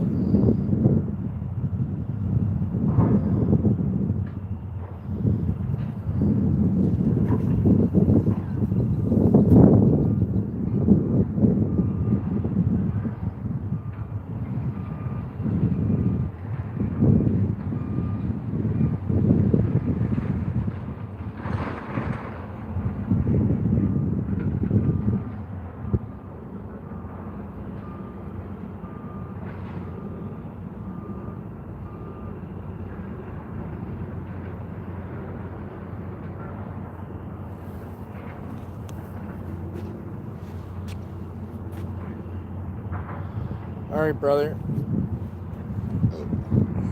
What time is it now?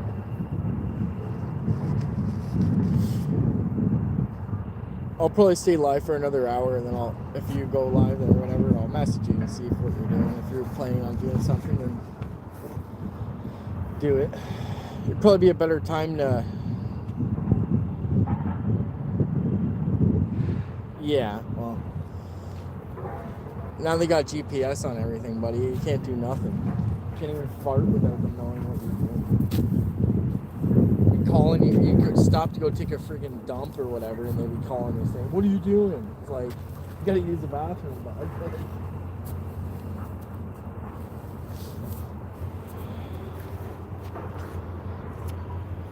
Thanks for coming in, man. I appreciate you. Got your back, you know that.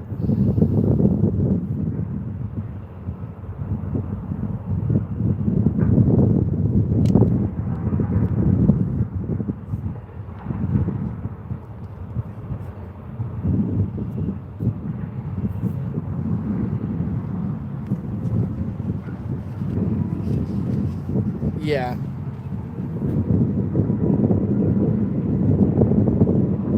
I think it's a magnet with steel on it. Like they pick up steel with a magnet and drop it.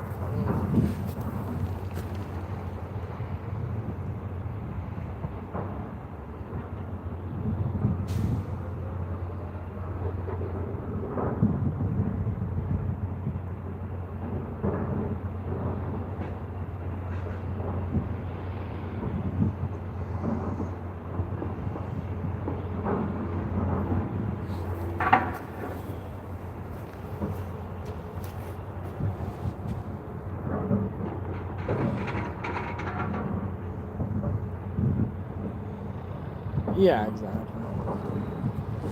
No, I never paid gas. Screw that, man. For how much I did for him on call, all that stuff, they could pay for $10 or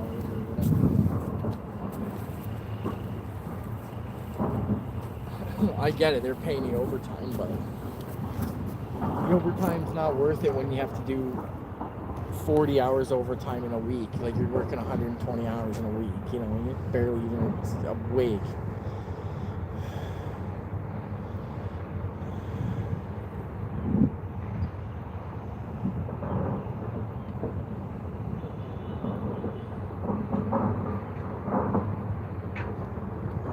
Take care, Fear.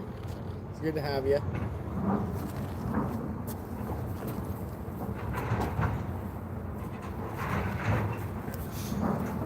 Like I said, Dave, I'll let you know. I don't know about, like, I have a job that's pending in Toronto that I gotta get done. I thought that job was gonna take me a lot longer. Like, it has to go in stages. Like, you know, I put the stuff under the floor. Now he's gotta fix the floors and frame up the walls and all that stuff so I can do the stuff. So I gotta see how he's making out, but I want to kind of get that done because I don't want to go to, I hate going to Toronto. It's like, I get anxiety just thinking about it.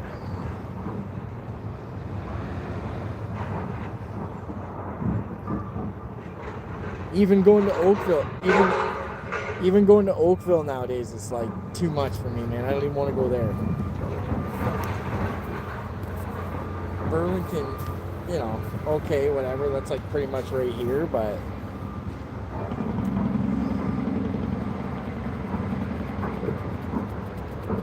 yeah, I get it.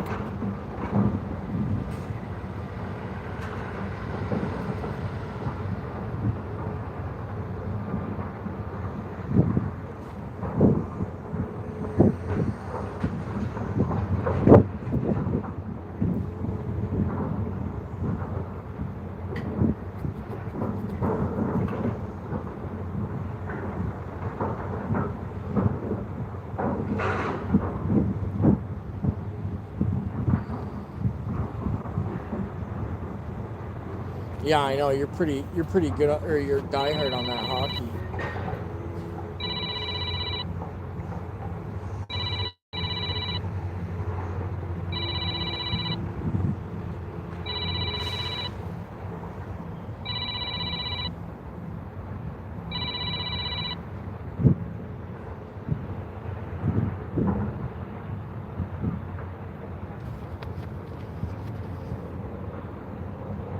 Yeah.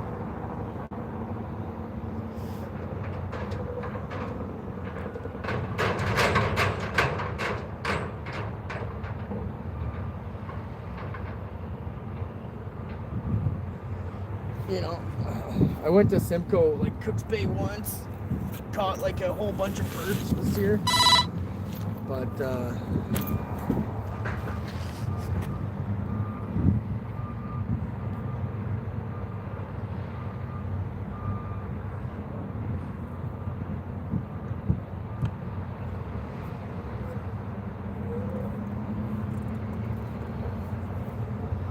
yeah, I don't know.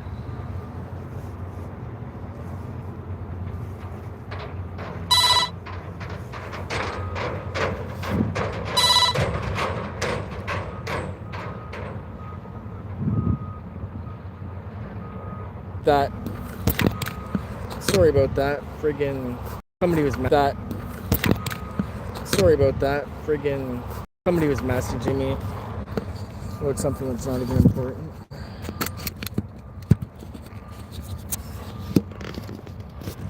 The parking was free, like it wasn't bad, but you had to get there early. At Cooks Bay, I was like,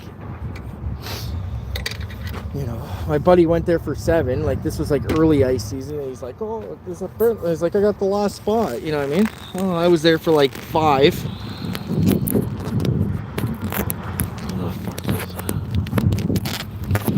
There it is. I was there for 5, and there was already 4 cars there.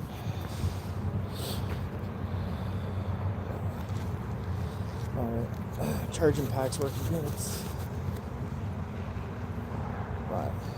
Yeah, Cooks can be, you gotta be there early, man. That's what I always go, if I go ice fishing, man, I'm there like before sunset, sun's up, you know, to make sure that I'm there, you know what I mean? Especially if it's a free parking spot. Like, this was just a city park, and I picked it off a map.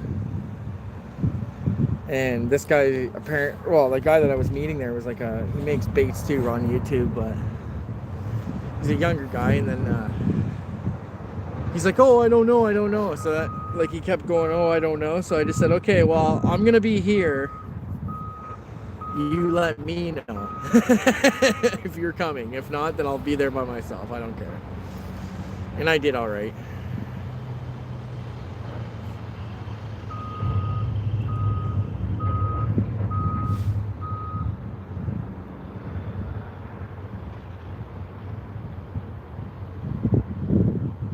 Yeah, it was Lake Simcoe. You got to be there early, man. You can't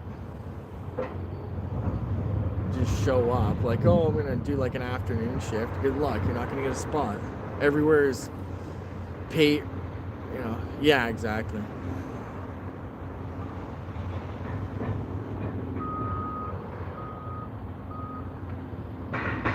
No, me neither. I don't even care about perch. It was just like an early ice thing. It was just like, ah, whatever. And then I was like, well, these things are pretty big. I might as well, well, they were decent size, so I might as well keep them.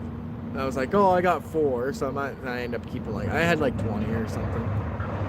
It was enough for a dinner, like a dinner for me for 2 days. I ate it, but the wife, she was like, I don't know, she's all skeptical about it, eating fish out of the water around here, but that's just her again.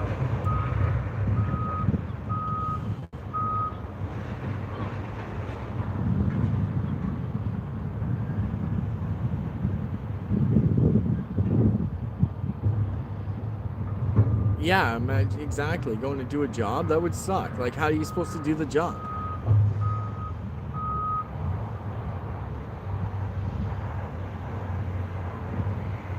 Yeah, exactly. They were pretty good. They weren't bad. I ate them. They tasted really good.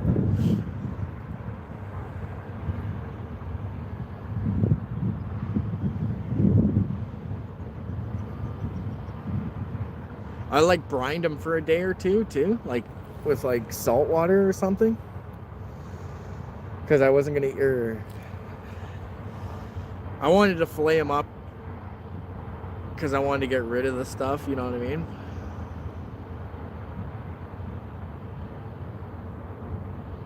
It's the problem living in the city. It's like hard to get rid of like things like fish guts and stuff like that. It's like whatever. So I just like packed it into a grocery bag and chucked it in some dumpster or something, because it was like, yeah, I don't want this hanging around my house, because we got like a feral cat problem in our neighborhood. So the cats are freaking, you put a garbage bag outside, they destroy the thing. It's just little bastards.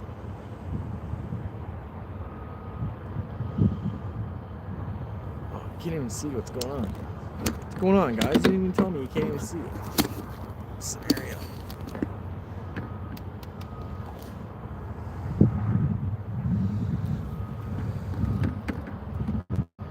Yeah. There's some big ones, or?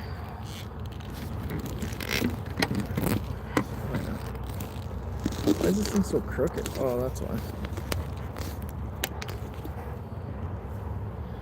Good enough. Yeah, you can catch a lot there, man. We were hammering them too. I think we caught like over 100 and something that day. We left at like 2:30, 3 o'clock too. It wasn't even a full day.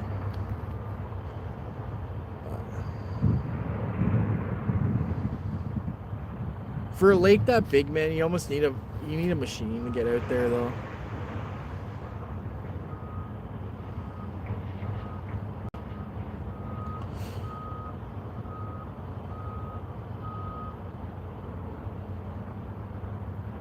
Yeah, exactly. Can't even take a break or whatever just to do what you wanted to do. Relax a bit, stretch out, even just go outside the hut and go for a walk, get some fresh air. I like doing that too sometimes, just set everything down and take a break.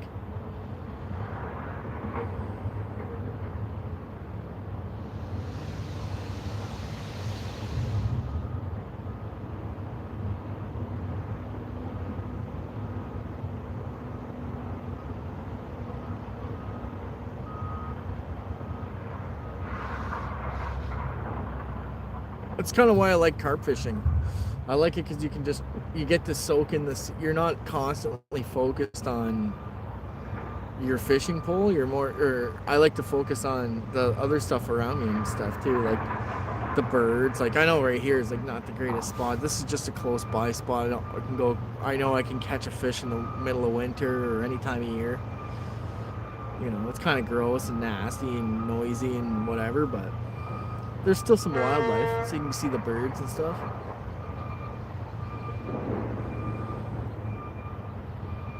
Sometimes the birds piss you off. Like earlier today, I was gonna go live earlier, but I couldn't even I had to leave there because the swans wouldn't leave me. They were so used to the humans or whatever that they were like, they just knew that I had food in the water. So then they were just like basically just eating all my bait out of the water. It was ridiculous. They didn't even care about the fishing line. They were like just bumping right into it. Like most times if a bird sees your fish, like bumps into your line, they like freak out and dip. Not these things. Yeah, I know. Cleaning perch can be a hassle.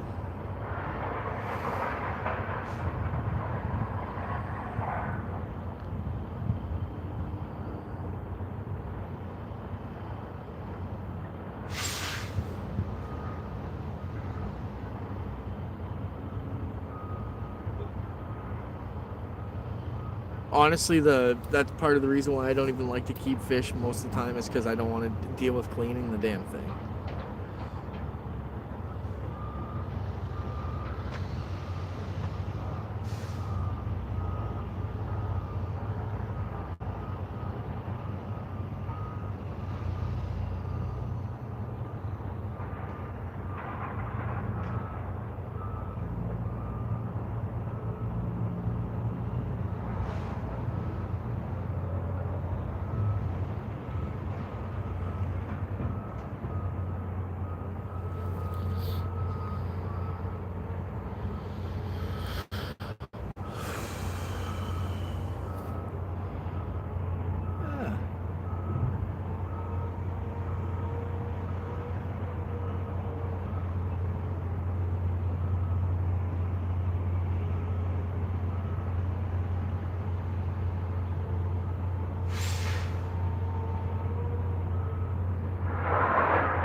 Thanks, Rob. Thanks for coming in, man. Yeah, I'm back at it. Got one so far. It wasn't a big one, but it's also winter in Canada. It's like maybe 0 degrees right now.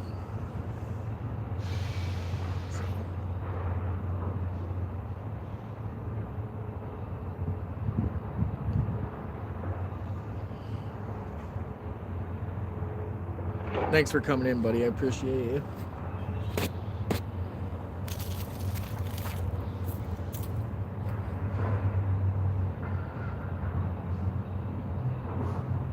Hey, Falcon. What's up, brother?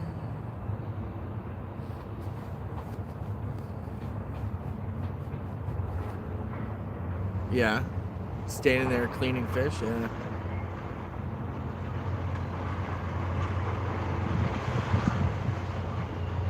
Yeah, we got one fish. It's pretty.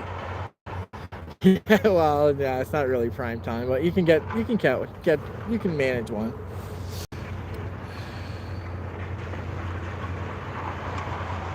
There's another spot I could go that I think they would probably be a little bit bigger, but same time I'm not really. It's real gross over there. I don't want to deal with that. It's all trash and everything.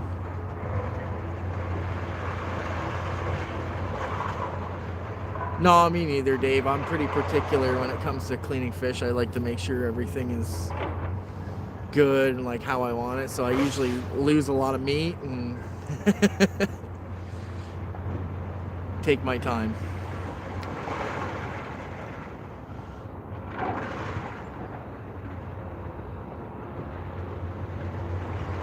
I double check everything for parasites and stuff too. I know you can cut them out or eat them or whatever, but just double check it. If there's something sick, or I'm not eating it. I don't care.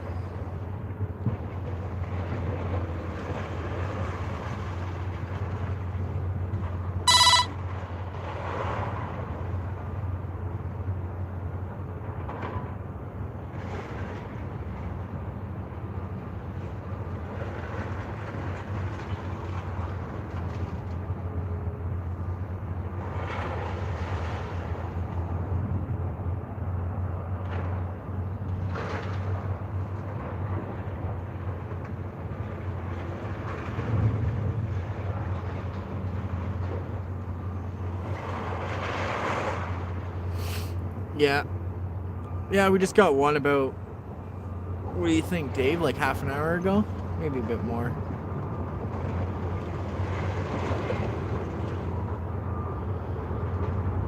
It's pretty cool.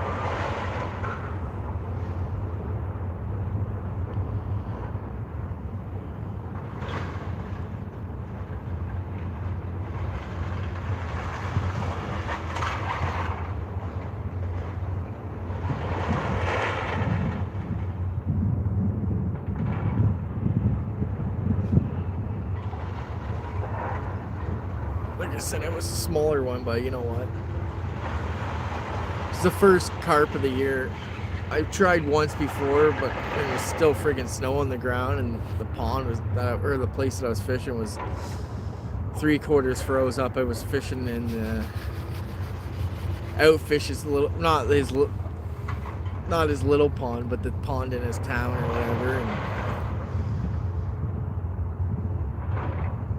I seen a couple. You can see them in there, like, you know what I mean. But they weren't doing too much, that's for sure. Yeah, 45 minutes ago, something like that.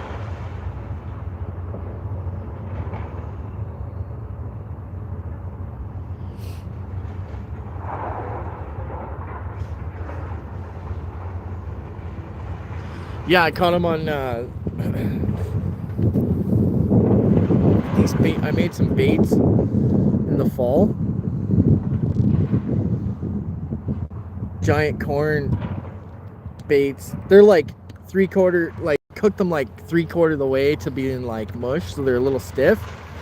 But I did that on purpose because these are like for my hook baits. And I just soaked those giant corns in Kahlua, and I got ones with that are just soaked. These ones are soaked in Bailey's, and I've caught fish on both of those. They work really well. So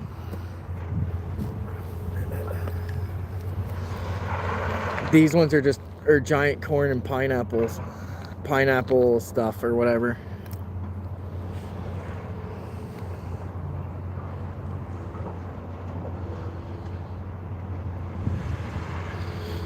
So I think the Kahlua one was today what I caught on. I put 2 of those on a hair. Bam.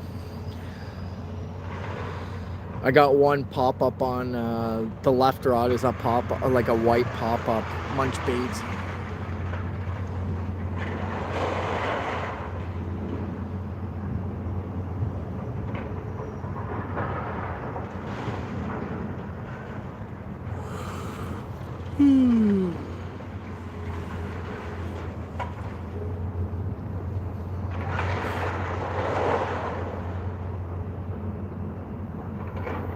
Yeah, I'm working on making some of my own stuff, baits for this year, and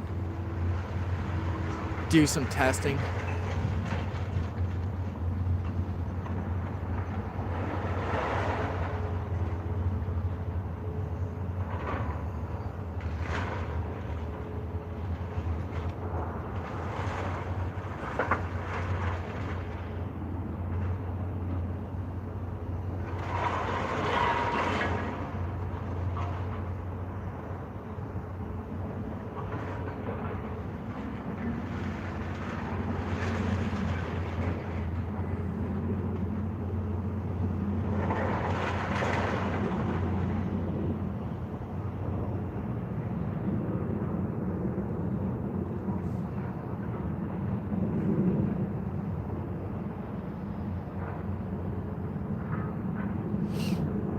Yeah. Yeah, we can get tiger nuts. They're not easy to come, but you can get them. I was looking at getting some, but they're I don't know, it's hard to explain, but they're expensive they're like ridiculously expensive. But yes, you can get them here. You can buy them like the commercial stuff too. You can buy them kind of expensive though for what they are. Like, I don't know, but you can buy dried tiger nuts. Like, I wanted to get some of the, like, I don't need like, that's what I'm trying to get away from, is the commercial stuff.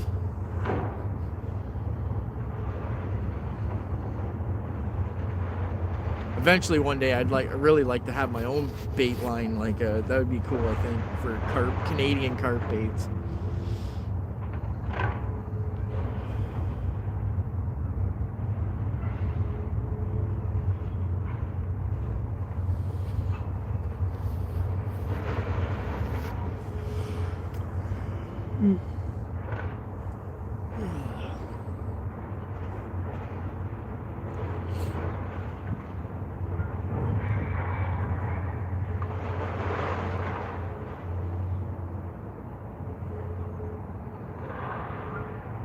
Yeah, we can't use, or we can only use one rod if we use mussels, though, technically.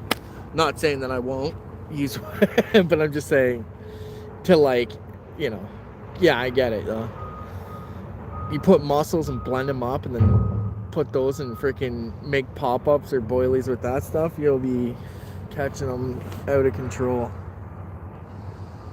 Or even just soaking, like even a flavored, you know, blend it up and put it like something like that with some glycerin and a little mason jar with your corn and soak it in that. It would probably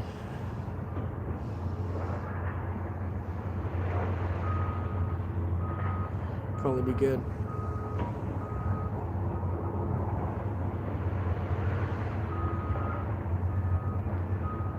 There's a lot of the yeah, we saltwater pre-cooked frozen mussels and they kill over here. Yeah, exactly. You can buy them out of the tin or whatever. You can buy them out of the tin or buy them even in the, like you said, the frozen ones.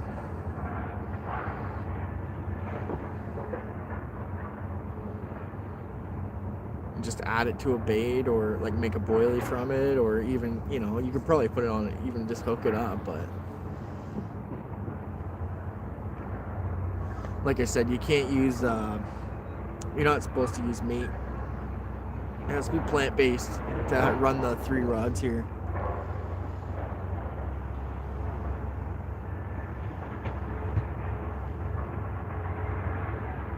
Yes, exactly. Just put it on a hair.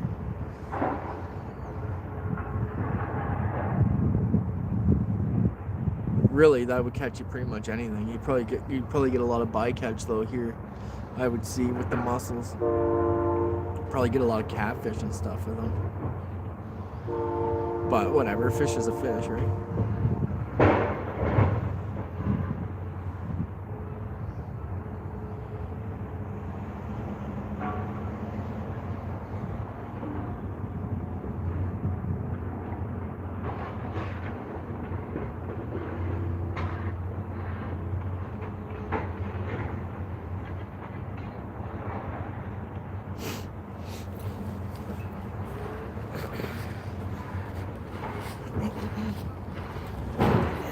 I found that I found a place that I could buy a bunch of hemp, so I bought 50 pounds of hemp, 25 kilos of hemp. So I'm gonna make, I've been using it in my pack bait, or my particle bait. See, that's what I use. I just trucked out like a couple little scoops out there, not too many. Just to get some bait in the area, nothing crazy though. It's winter, you don't want to, overfeeding in winter is not a good idea. So,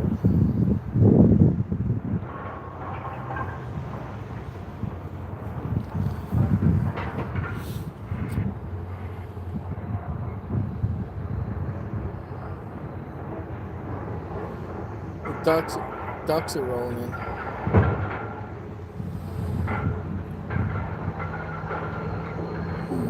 We're gansers.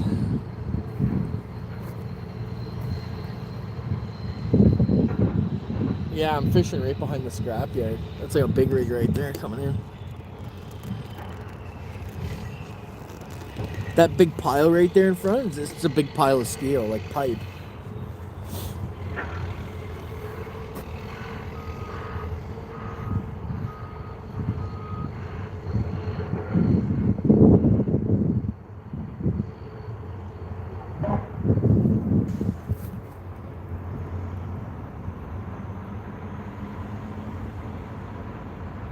It's yeah.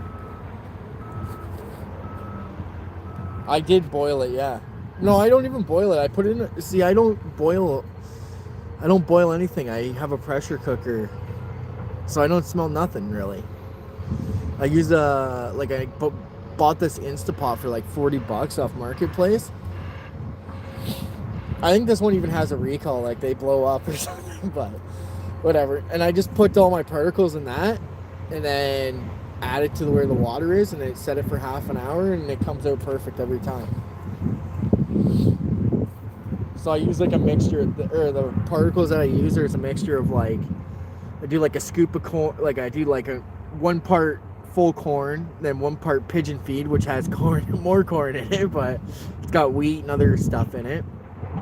These maple peas and all sorts of weird different things in there. And then I do like a quarter of that scoop of hemp seed and just throw it in, and then just mix it up, throw it on, and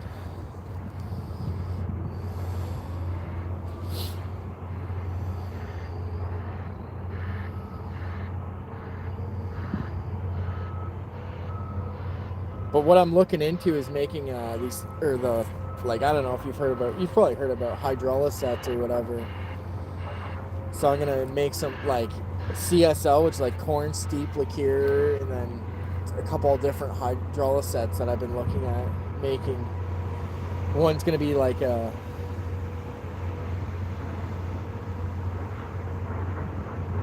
yeah, exactly, for sure. If your house, I don't know, does the house or the hemp seed stink? Does it smell like pot, or does it just smell like whatever?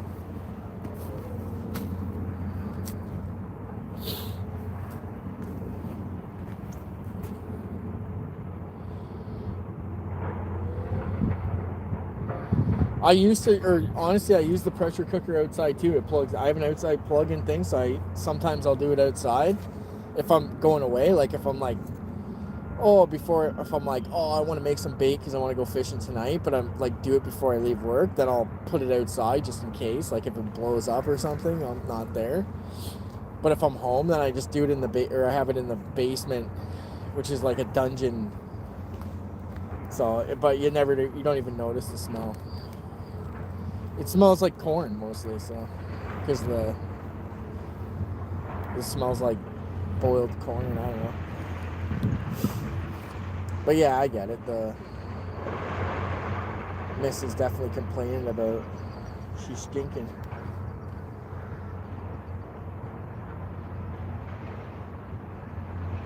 Yeah, I don't know, man. I don't sniff it really. Maybe I didn't smell it. I don't know. I did have like I blended a whole bunch of it up like into powder, like hemp seed powder. So, and it kind of smelled funny, and it was like super, like I didn't realize, like it's really oily, eh? If you open up that pressure cooker and there's still a little bit of extra water in it, sometimes I add a little bit more water. Sometimes all the grains swell up and like soak all the water up, but if there's enough water, you could see the hemp oil on top.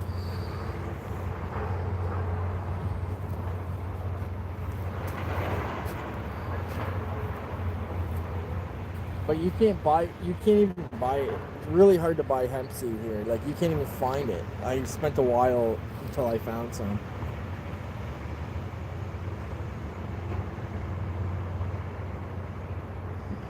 Possible. Why, you think it's got a seafood kind of stink to it? Escargot?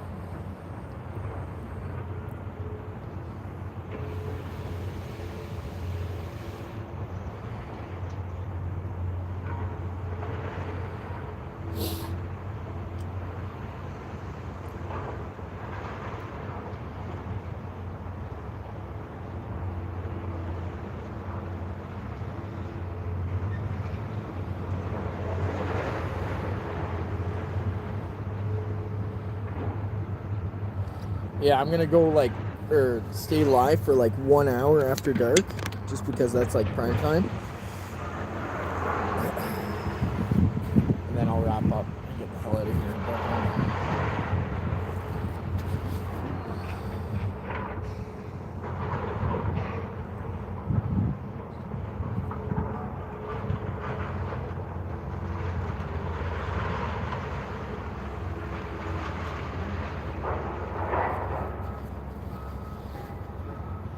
Yeah, maybe.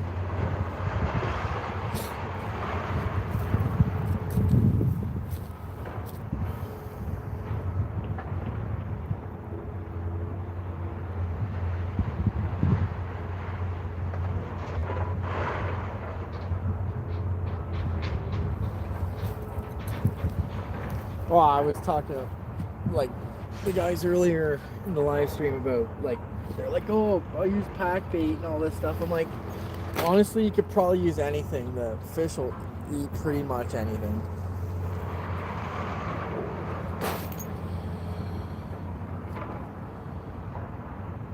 Like, no joke, I'm not even kidding you, man. Like, I go around where berry trees are freaking ripe, and I shake the berries off the trees and collect them and use them in my baits and stuff. Throw them in the particle bait. Especially if the area that I'm fishing has, like, well, mulberries specifically. If I'll go in, like, when mulberries are ripe, I go around and collect mulberries. Like, I know a couple spots. I just go there, shake the tree, or just sweep the ground, and then basically throw it into a bait and use it and just chuck it out there and chum with the things. And they love that stuff, man. They go crazy for it.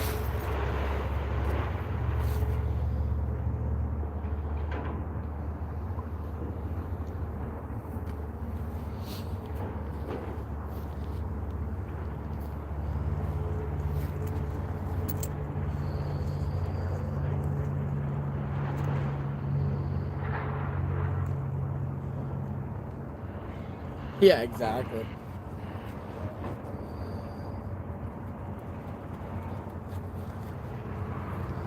Pretty much, man. They'll eat pretty much anything. They're not very picky. But there is some, or I do believe there is some things that, like, they really like.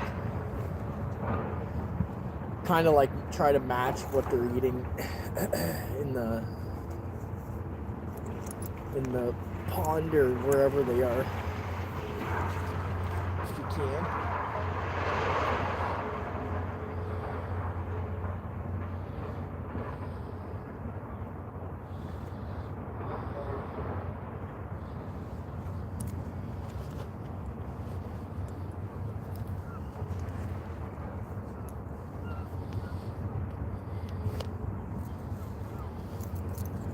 Was watching a cool podcast yesterday. It was American carp anglers, and there was Canadian carp anglers on it as well. It was a really good podcast, so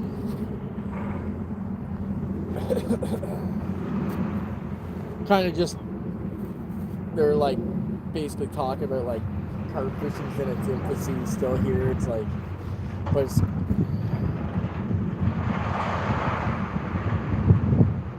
with a chicken bone, yeah.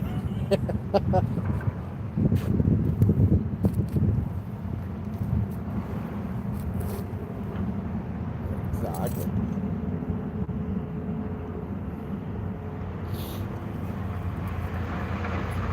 Temperatures dropping quick.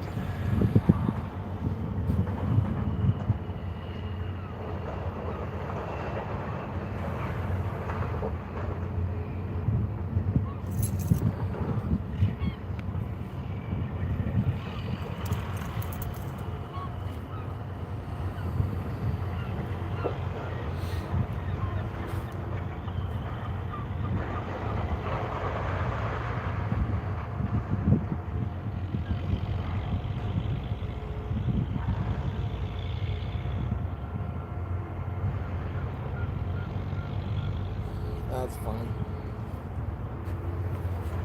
Yeah, so we got one today. Pretty cool. Alright with that. Can't expect, it was only a little one, but you know what?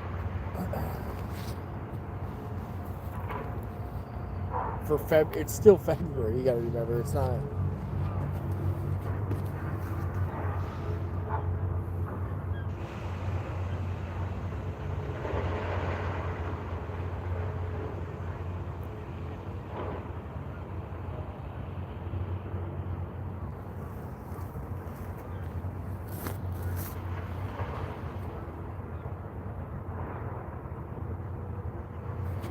I just mix it in the it's all cooked in the mix anyways. It's all usually just right in there in that particle mix, so it's all there.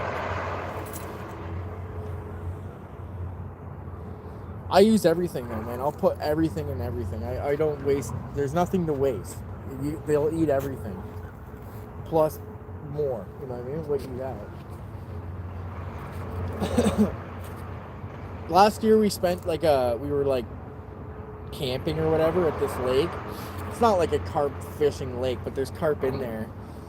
You know, we were fighting the regular campers because they're like whipping rocks and stuff. But anyways, me and Paul's way were there, and you know, I usually bring like a full 5-gallon bucket for the weekend.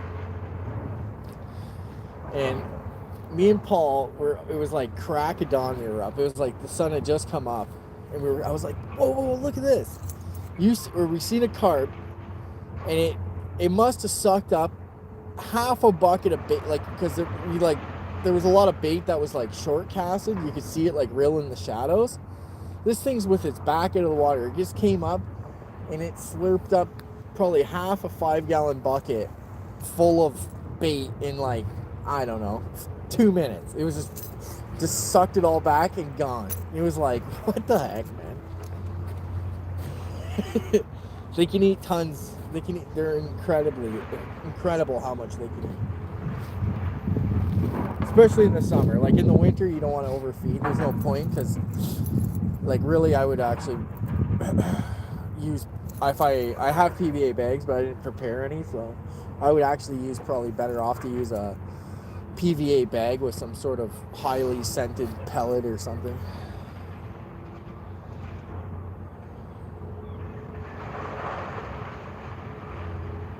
No, I use it all. I throw it all in there, Rob. I don't even, usually at the end of the session, like if like this, I might just throw in a 5-gallon, or like a, what's it called? If I don't throw this in, I might just throw that in a freezer bag and I'll just pull it out. I don't care. I'm not that particular. I got tons of bait, man. I'll cook more. It's so easy to cook. I don't even have to look at it. You know what I'm saying? With that pressure cooker thing. I'm going to do like a short or some sort of video content with that, or how I make my particles. Because I strongly think that is the best way to do it. You know what I mean?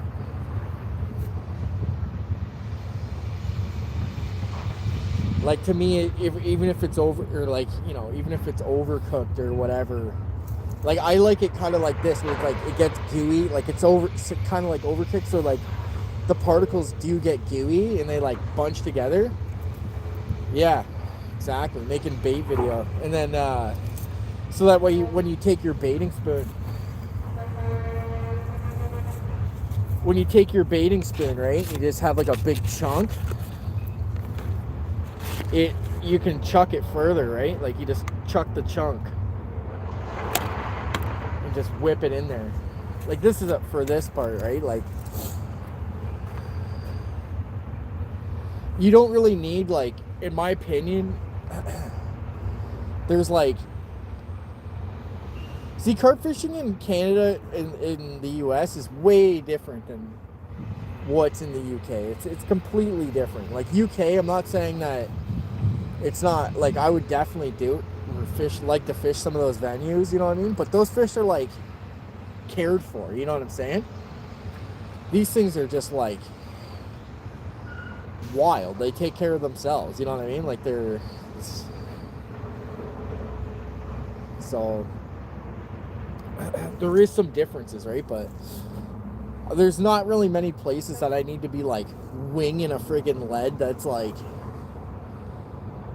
I don't need to like fish like ridiculously distances like they do over there. Like, you know, sometimes they'll be like whip like a 4-ounce torpedo lead or whatever with a PVA bag like halfway across the lake to try to like pin it on an island or something. Like here, you know, depending where you go, like you could probably literally go or the waterways are public, like some of the islands are owned, but you probably fish off a boat or something. I don't know.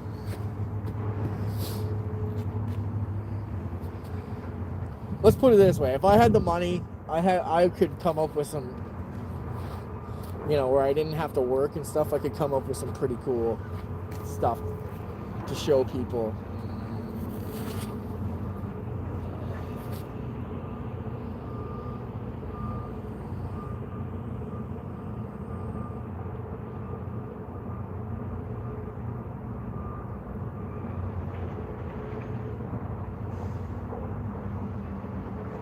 Yeah, that's true.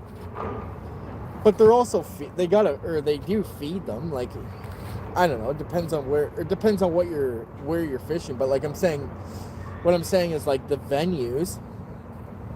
Like they definitely do care for the carp. They drain the freaking lakes down and clean them out when they're too silty or whatever.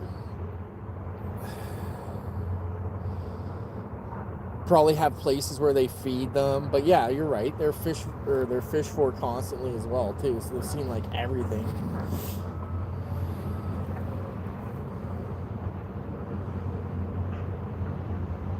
So that's when they're like fished for constantly by all these commercial baits. That's when you go back to the basics and start cutting chunks of potato out there and whip a chunk or put a piece of potato on a hair rig. 100% you'll probably catch one because they haven't seen that, or they don't see that stuff very often.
Yeah, that's true. Maybe they don't feed them. I don't know.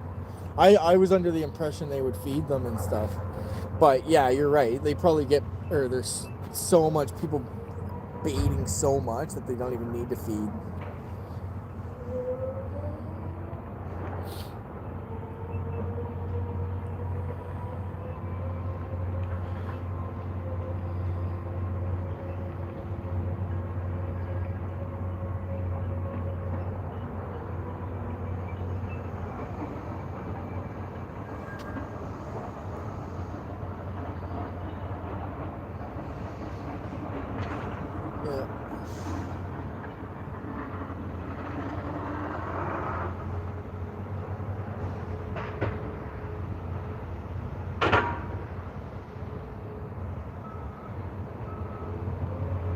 Yeah, exactly. Trying to grow, get them to 20 pounds or whatever quick so that they can put them into, sell them or whatever.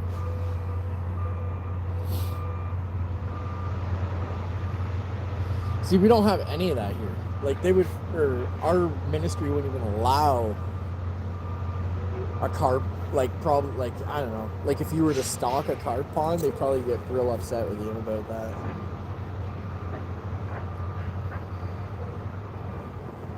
because they're still considered like invasive, but they're really not. They're like naturalized. They're like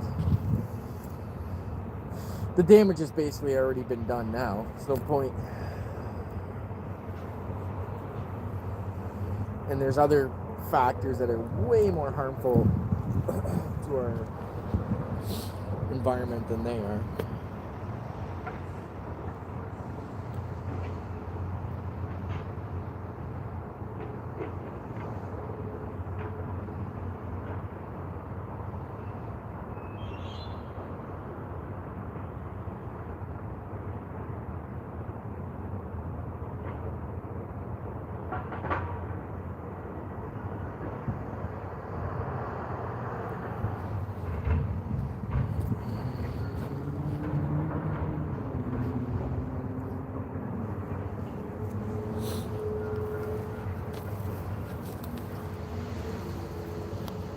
We'll see if we get another one here. Usually around dark. Just when it goes dark, I find they're biting too. Winter, I always find, it seems to me like for some, I would think it would be opposite, but I find that the carp bite better in the dark. That might just be like an all year thing, because I find them bite better in the dark a lot of times.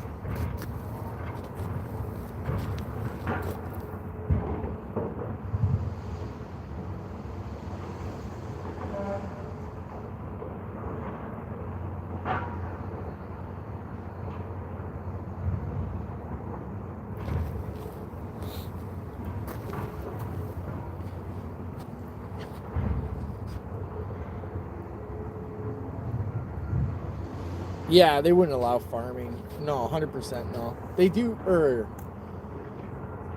they have like quotas. They do catch them and people eat them. Like, and they sell them in like the ethnic markets and stuff. But they wouldn't do like carp farming here. To like grow stock or anything like that. They wouldn't do that. They might. I don't know. I'm talking at my ass. I don't really know if they would or not, but I don't think so.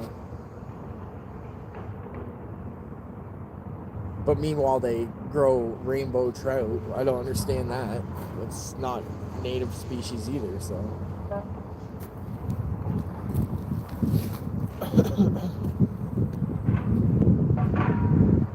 If they're so concerned about native fish species, we shouldn't be stocking salmon either, you know what I mean? Salmon, rainbow trout, and brown trout should not be even stocked at all if they're concerned about native stuff.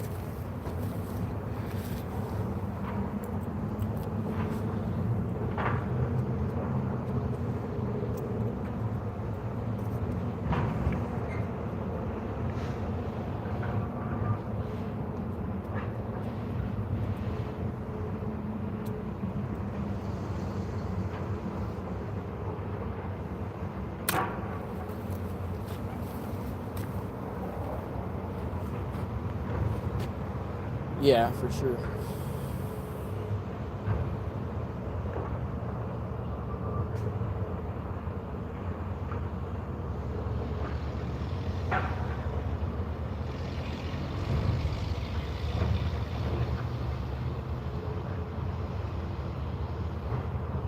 Not in only the Atlantic salmon is native to here.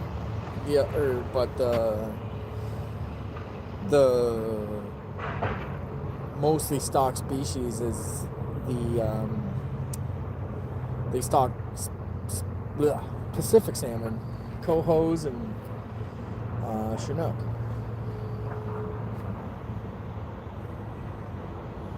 Chinook and cohos are like from a BC thing. They come from the sea, right? But they stock them into, like, the US and Canada stock them in the Great Lakes as a sport fish.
We got enough of those ourselves already.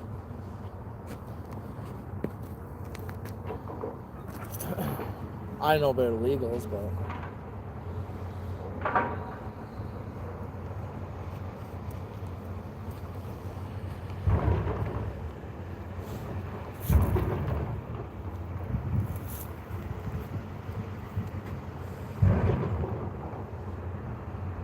good thing there's a movement coming, I guess. Hopefully that would go follow through with that, but who knows.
Yeah, I was fishing another spot earlier, but the swans were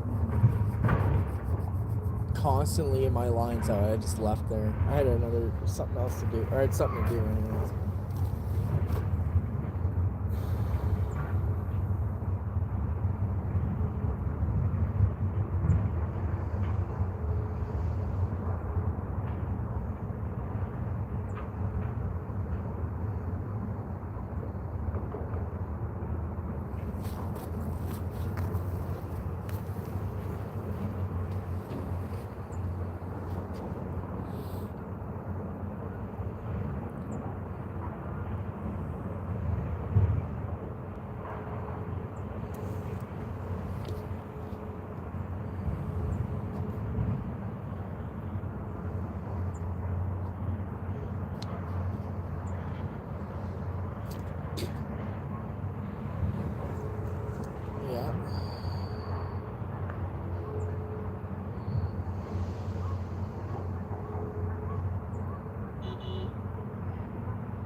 Hey, John C. Thanks for coming in, buddy.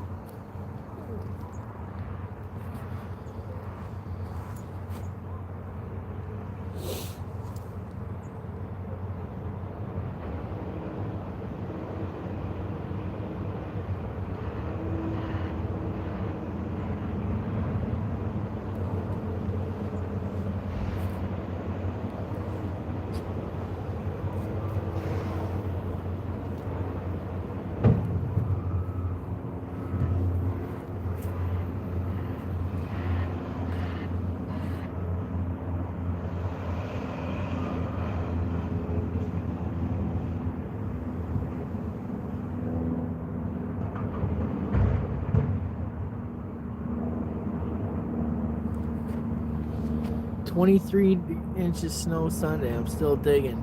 Oh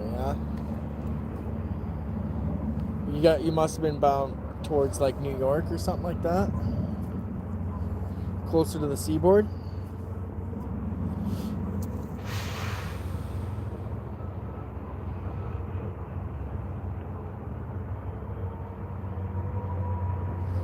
Yeah, Rob, for sure. We had a storm that was almost 2 feet of snow, man. In northern New Jersey, yeah, exactly. We had a storm that was almost 2 feet this year too. It was tons, man. Trust me, that sucks.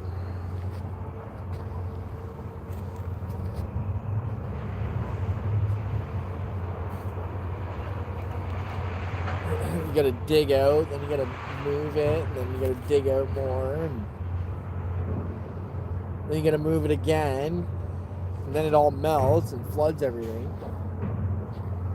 It's a disaster.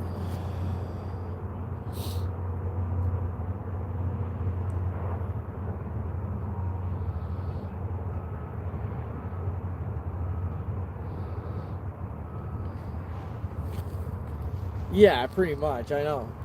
There's a Rob. There's a place here in Canada, like not this year, but last year, got 7 feet of snow in one, and that's not even that far. It's only like 3 hours away from here. Got 7 feet of snow in like one storm, which was like over 3 days. It was ridiculous. They couldn't even ice fish on those lakes anymore. Or after that storm, that ice fishing was done. Too much weight on the lake. It was, you couldn't get on it. You couldn't even drill to the ice.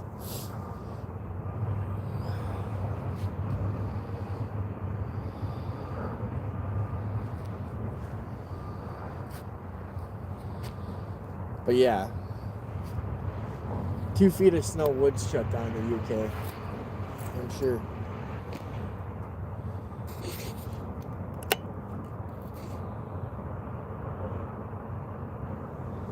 Oh, it was, man. It was over the roofs. Oh, after like it drifted and stuff, it was over people's houses. There's a place within 1 hour of here, Buffalo, New York, man. That place gets the worst snow of any, like probably any city in North America, man. Like for how much snow they get, it's lake effect snow, just crazy. There was like a storm a couple of years ago, 10 feet, man. 10 feet, like 2.5 meters of snow. One storm.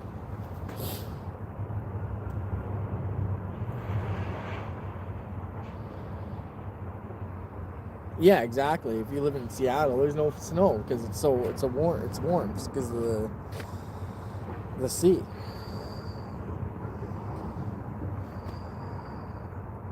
Ocean currents, right?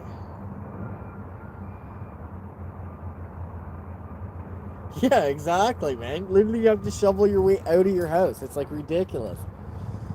But yeah, this year we had a couple storms that were 2 feet too, man. It was bad.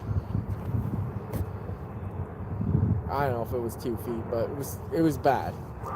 But 2 feet of snow it's not to scoff at. 7 feet of snow, that's just freaking give up.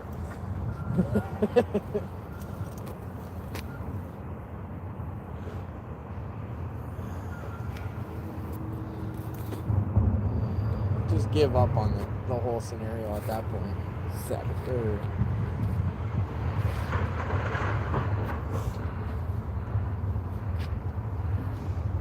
But still, like 2 feet of snow, or even 2 feet of snow in like a big city like New York, like where do you even put it? You know what I'm saying? Like there's nowhere to put it.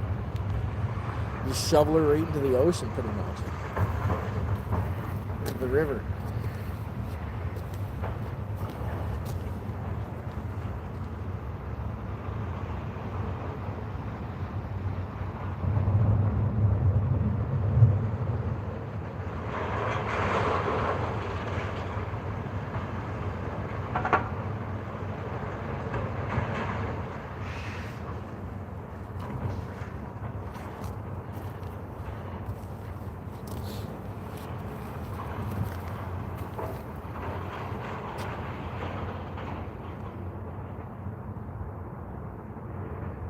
Oh, you're back, Jasmine? Thanks for coming in again.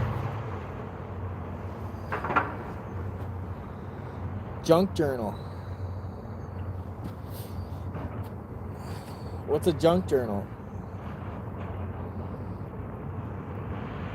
Is that like a list of all the junk you have, or is it like a...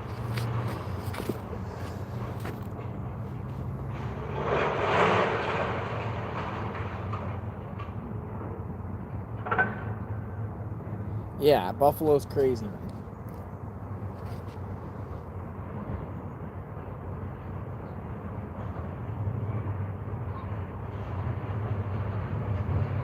Yeah, our outside walls are like, well, depends on what kind of house you have. Some are like all brick, and then you have like a good, 4-inch bat as insulation on the inside. Some of the old houses don't have much insulation. There's a whole bunch of mix on it, right? Like my house is double brick, no insulation. Maybe triple brick, I don't know, it depends. But double brick, no insulation. and you got a big boiler with a lot of heat. That's my I got an old boiler system, big cast iron rads in my house. It's basically a collage journal type thing. Oh yeah, you just like put random stuff together and glue her in there and make different things. That sounds interesting.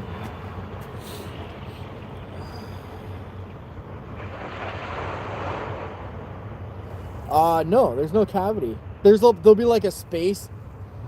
There's like an air gap between that and like the wall, right? Like the plasterboard or the drywall. There'll be like an air gap between. But there's no insulation in that. That's like the old houses, like 1920s, and then yeah, I blew it in the journal. The newer houses would be like you do like framing. It's like the outside's like sheathed with plywood, and you have a lot of siding, and then siding, plywood, then your framing. Then you have like bat insulation, which is like fiberglass insulation, vapor barrier, and then your drywall goes on top of that.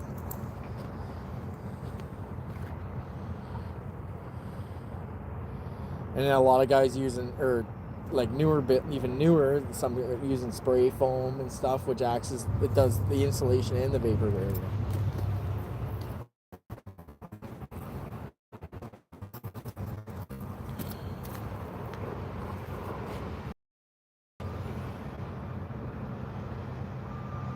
Oh, that's cool. It's like a scrapbook.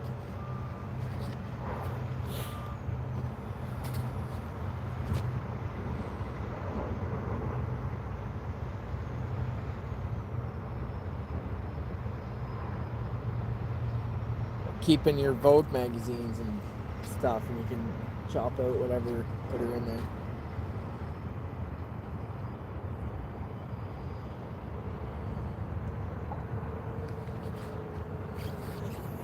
That's the word, yeah.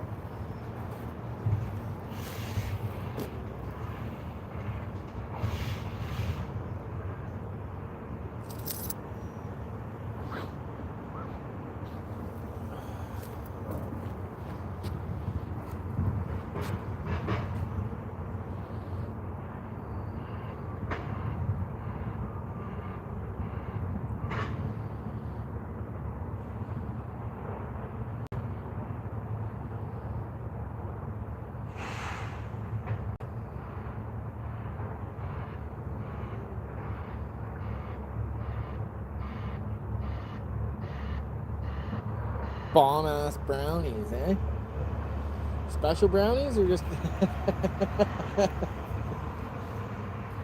I'm Canadian, we have to ask at this point.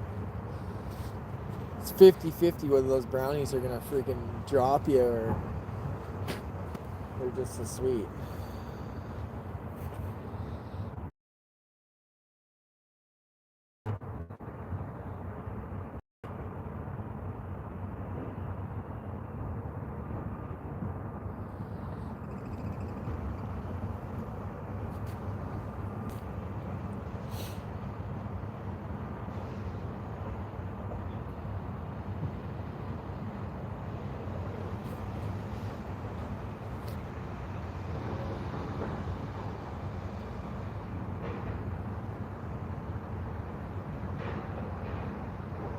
Yeah, it's probably pretty much close to the same. Like most houses don't have double or brick anymore. Like they don't do that anymore because it's too expensive. They just wood framing. But the old houses, like because they were built by Europeans, are basically the same as in Europe. It's just that you guys don't need, or your heating system would be smaller than what ours would be. Ours are usually larger than yours because they're cold, or we have a colder climate. Just regular brownies, eh?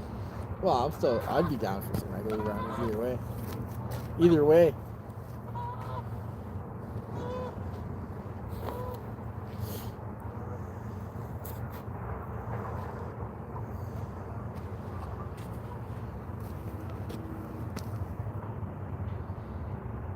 Alright, fish. Come on, it's feeding time. Lights are off.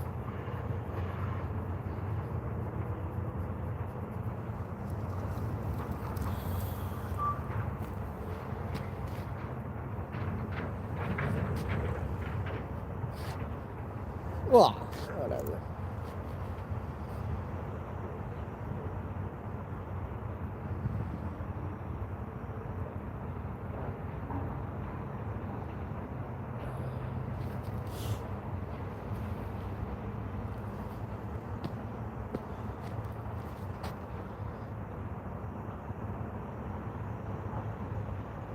Yeah, cold glass. That sounds so good right now. Stop talking about food. Cold glass of milk with some brownies. Yeah, that sounds really good.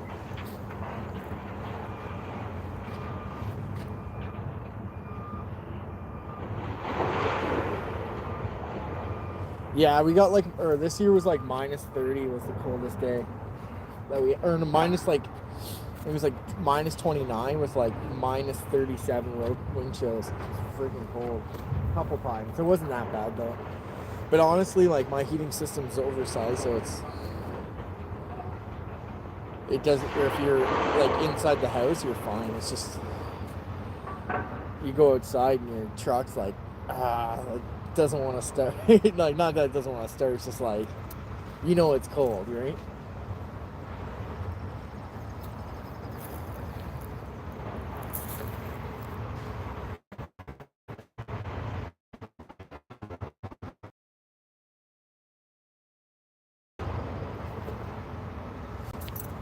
Time is it now?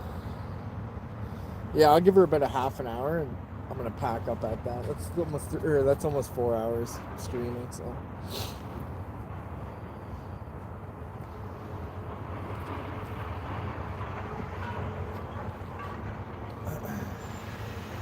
I didn't even think I thought it got darker earlier. It's not even fully dark yet. It's 6:30. Time really is coming back real quick.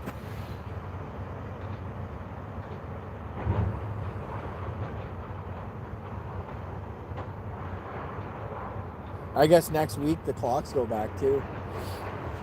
Or whatever.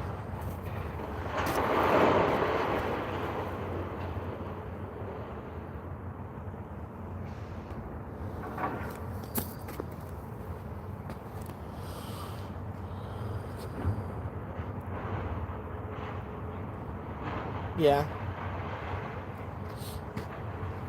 It's,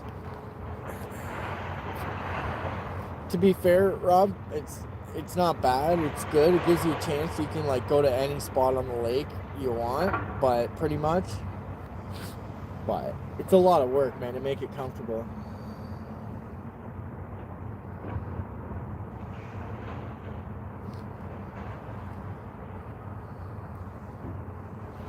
What, seriously, about what?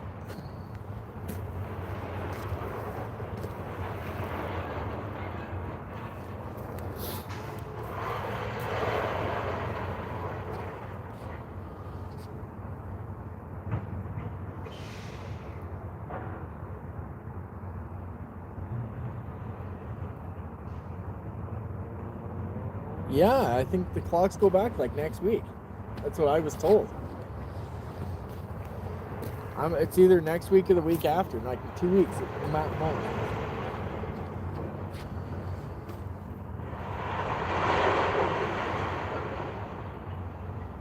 So yeah, that's what I was like, I totally forgot about that, and they're like, yeah, the clocks go back. I was like, what? It just seemed like that, or time goes by so quick. You can't believe how fast time starts going. As you get older, it just gets quicker and quicker. You're a little kid, you think, a couple of years like takes forever to go by. And when you get older, a year goes by so quick. It's like, holy, that was quick.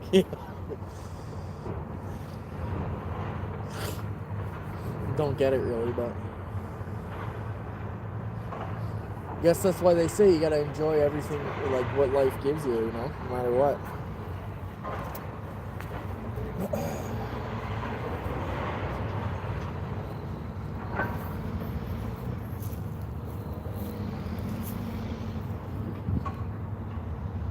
Yeah, I can't wait. Yeah, exactly. You get an extra hour.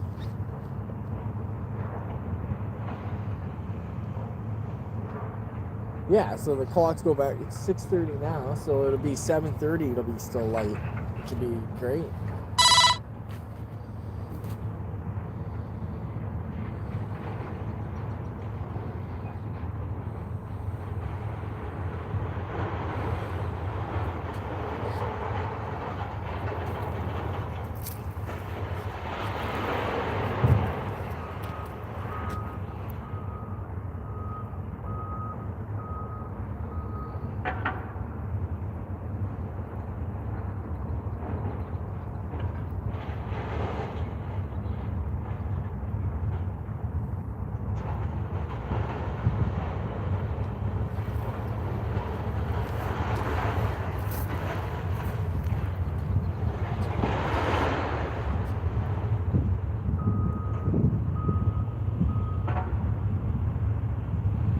Do you have butter or anything else? You can use any kind of oil, like any kind of oil, fat, any kind of fat you can use in place of whatever oil they're calling for. So if you have margarine, butter, vegetable oil, any kind of thing.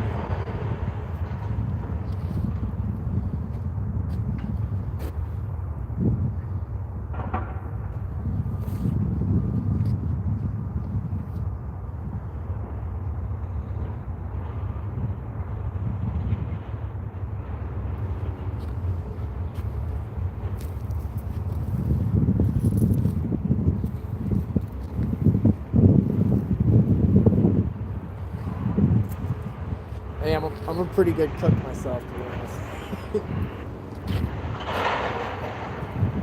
I do all the cooking. Oh, no, my wife does a lot of cooking too. Oh, I shouldn't say I do all the cooking. All the big family gatherings, I mostly take lead and she helps me. But when my wife's doing the cooking, I do all the prep work too. I'll get all the veggies prepped or whatever. Or if she's not feeling good, then like I think she was not feeling good a couple weeks ago. She's like, "Oh, can you make banana bread?" I was like, "All right." So I slammed together a banana bread. She was pretty happy. It turned out good too.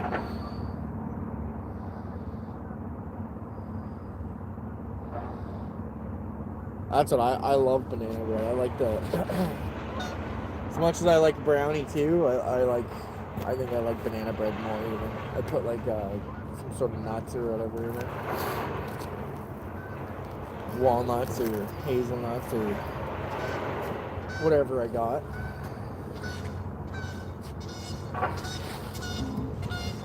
Yeah, for sure she is. We're good. We're a team, so.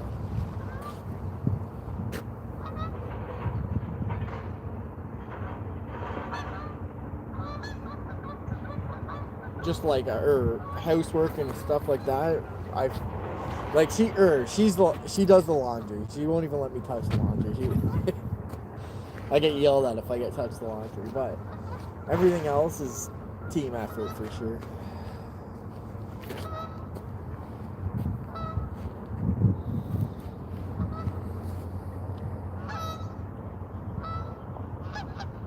Yeah, for sure.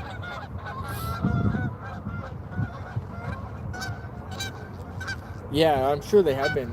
Yeah, 100%. Banana bread with walnuts. Amazing. And Rob, yeah, I'm sure they have been pretty happy. That's what the water is right now. It's like 5 degrees, this water right here.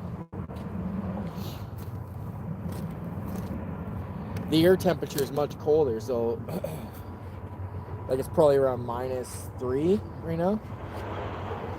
So they're probably like, I would say that they're probably driven down towards the bottom where it's more comfortable, but I still think in the when it's a warm day or whatever, lots of sun, they'll be up in the shallows just basking in the sun.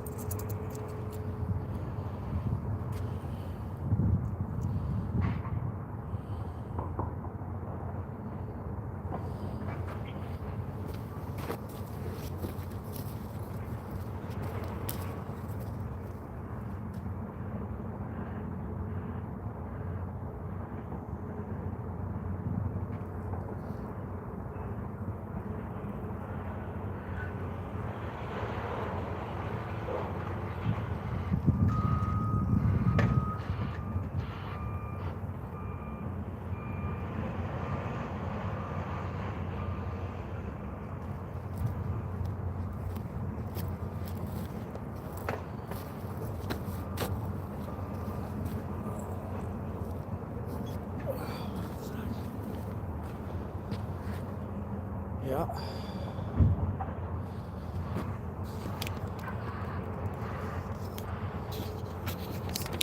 Turn this so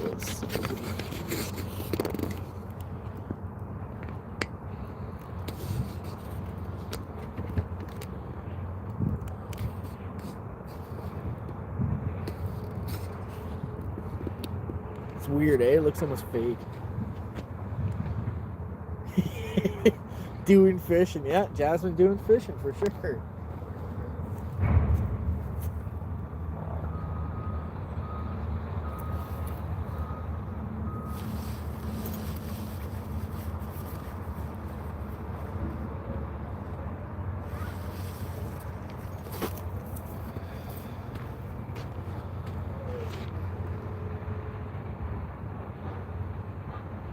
Yeah, exactly. I'm 100% Rob.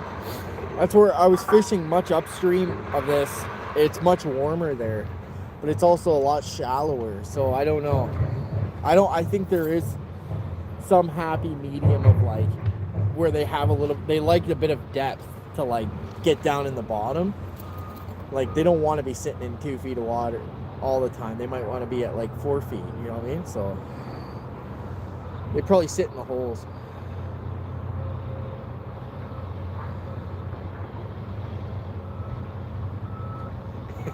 Get snagged, yeah. Don't worry, we all get snagged at some point. That's part of fishing. And sometimes it drives you nuts. It's like I fished in places where it's like, yeah, there's not even, or like never had a snag, and then all of a sudden it's like, you just get one. There's like something, you get hung up on it. You're like, what the heck, man? I've never snagged here before, and then, well, I guess not anymore.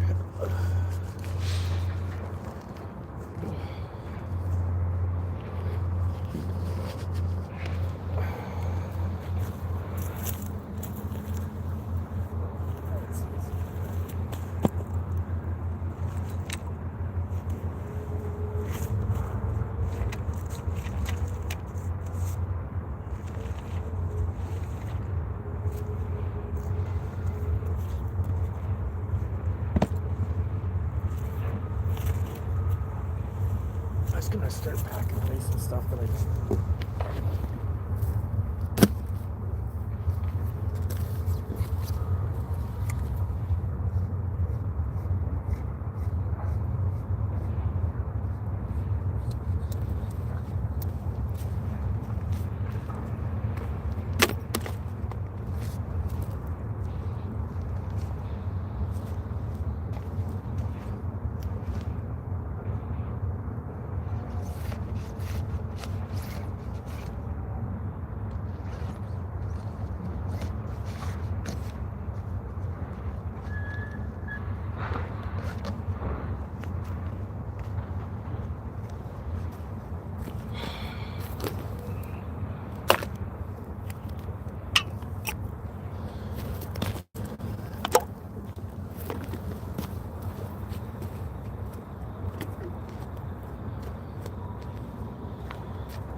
Yeah, it's weird how that works, eh? I think light levels have have something to do with it too.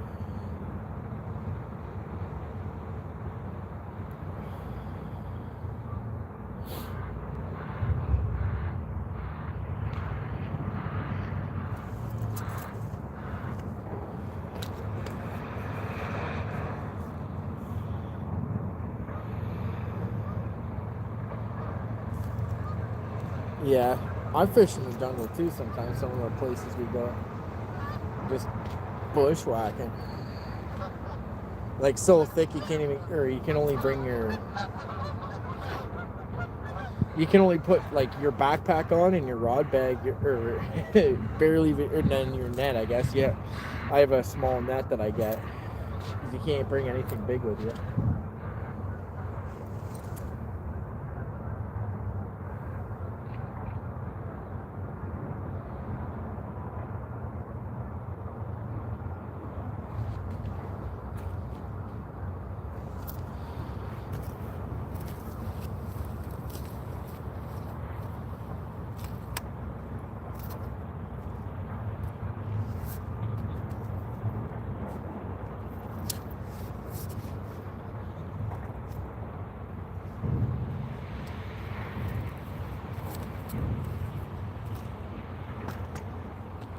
One thing I don't like about is the, you know those mesh nets that you guys always, or the Europeans use? They're like a big mesh net, like a big bag.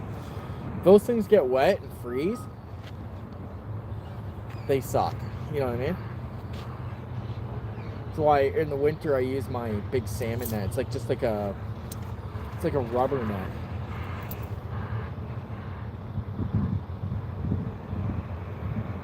Yeah, get the waders out for sure.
Alright guys, I'm gonna call it because I gotta pack up.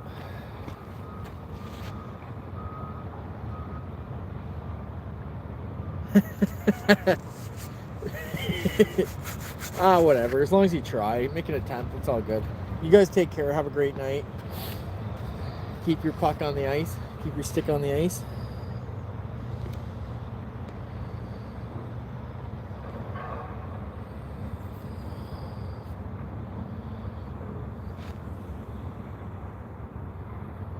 Exactly.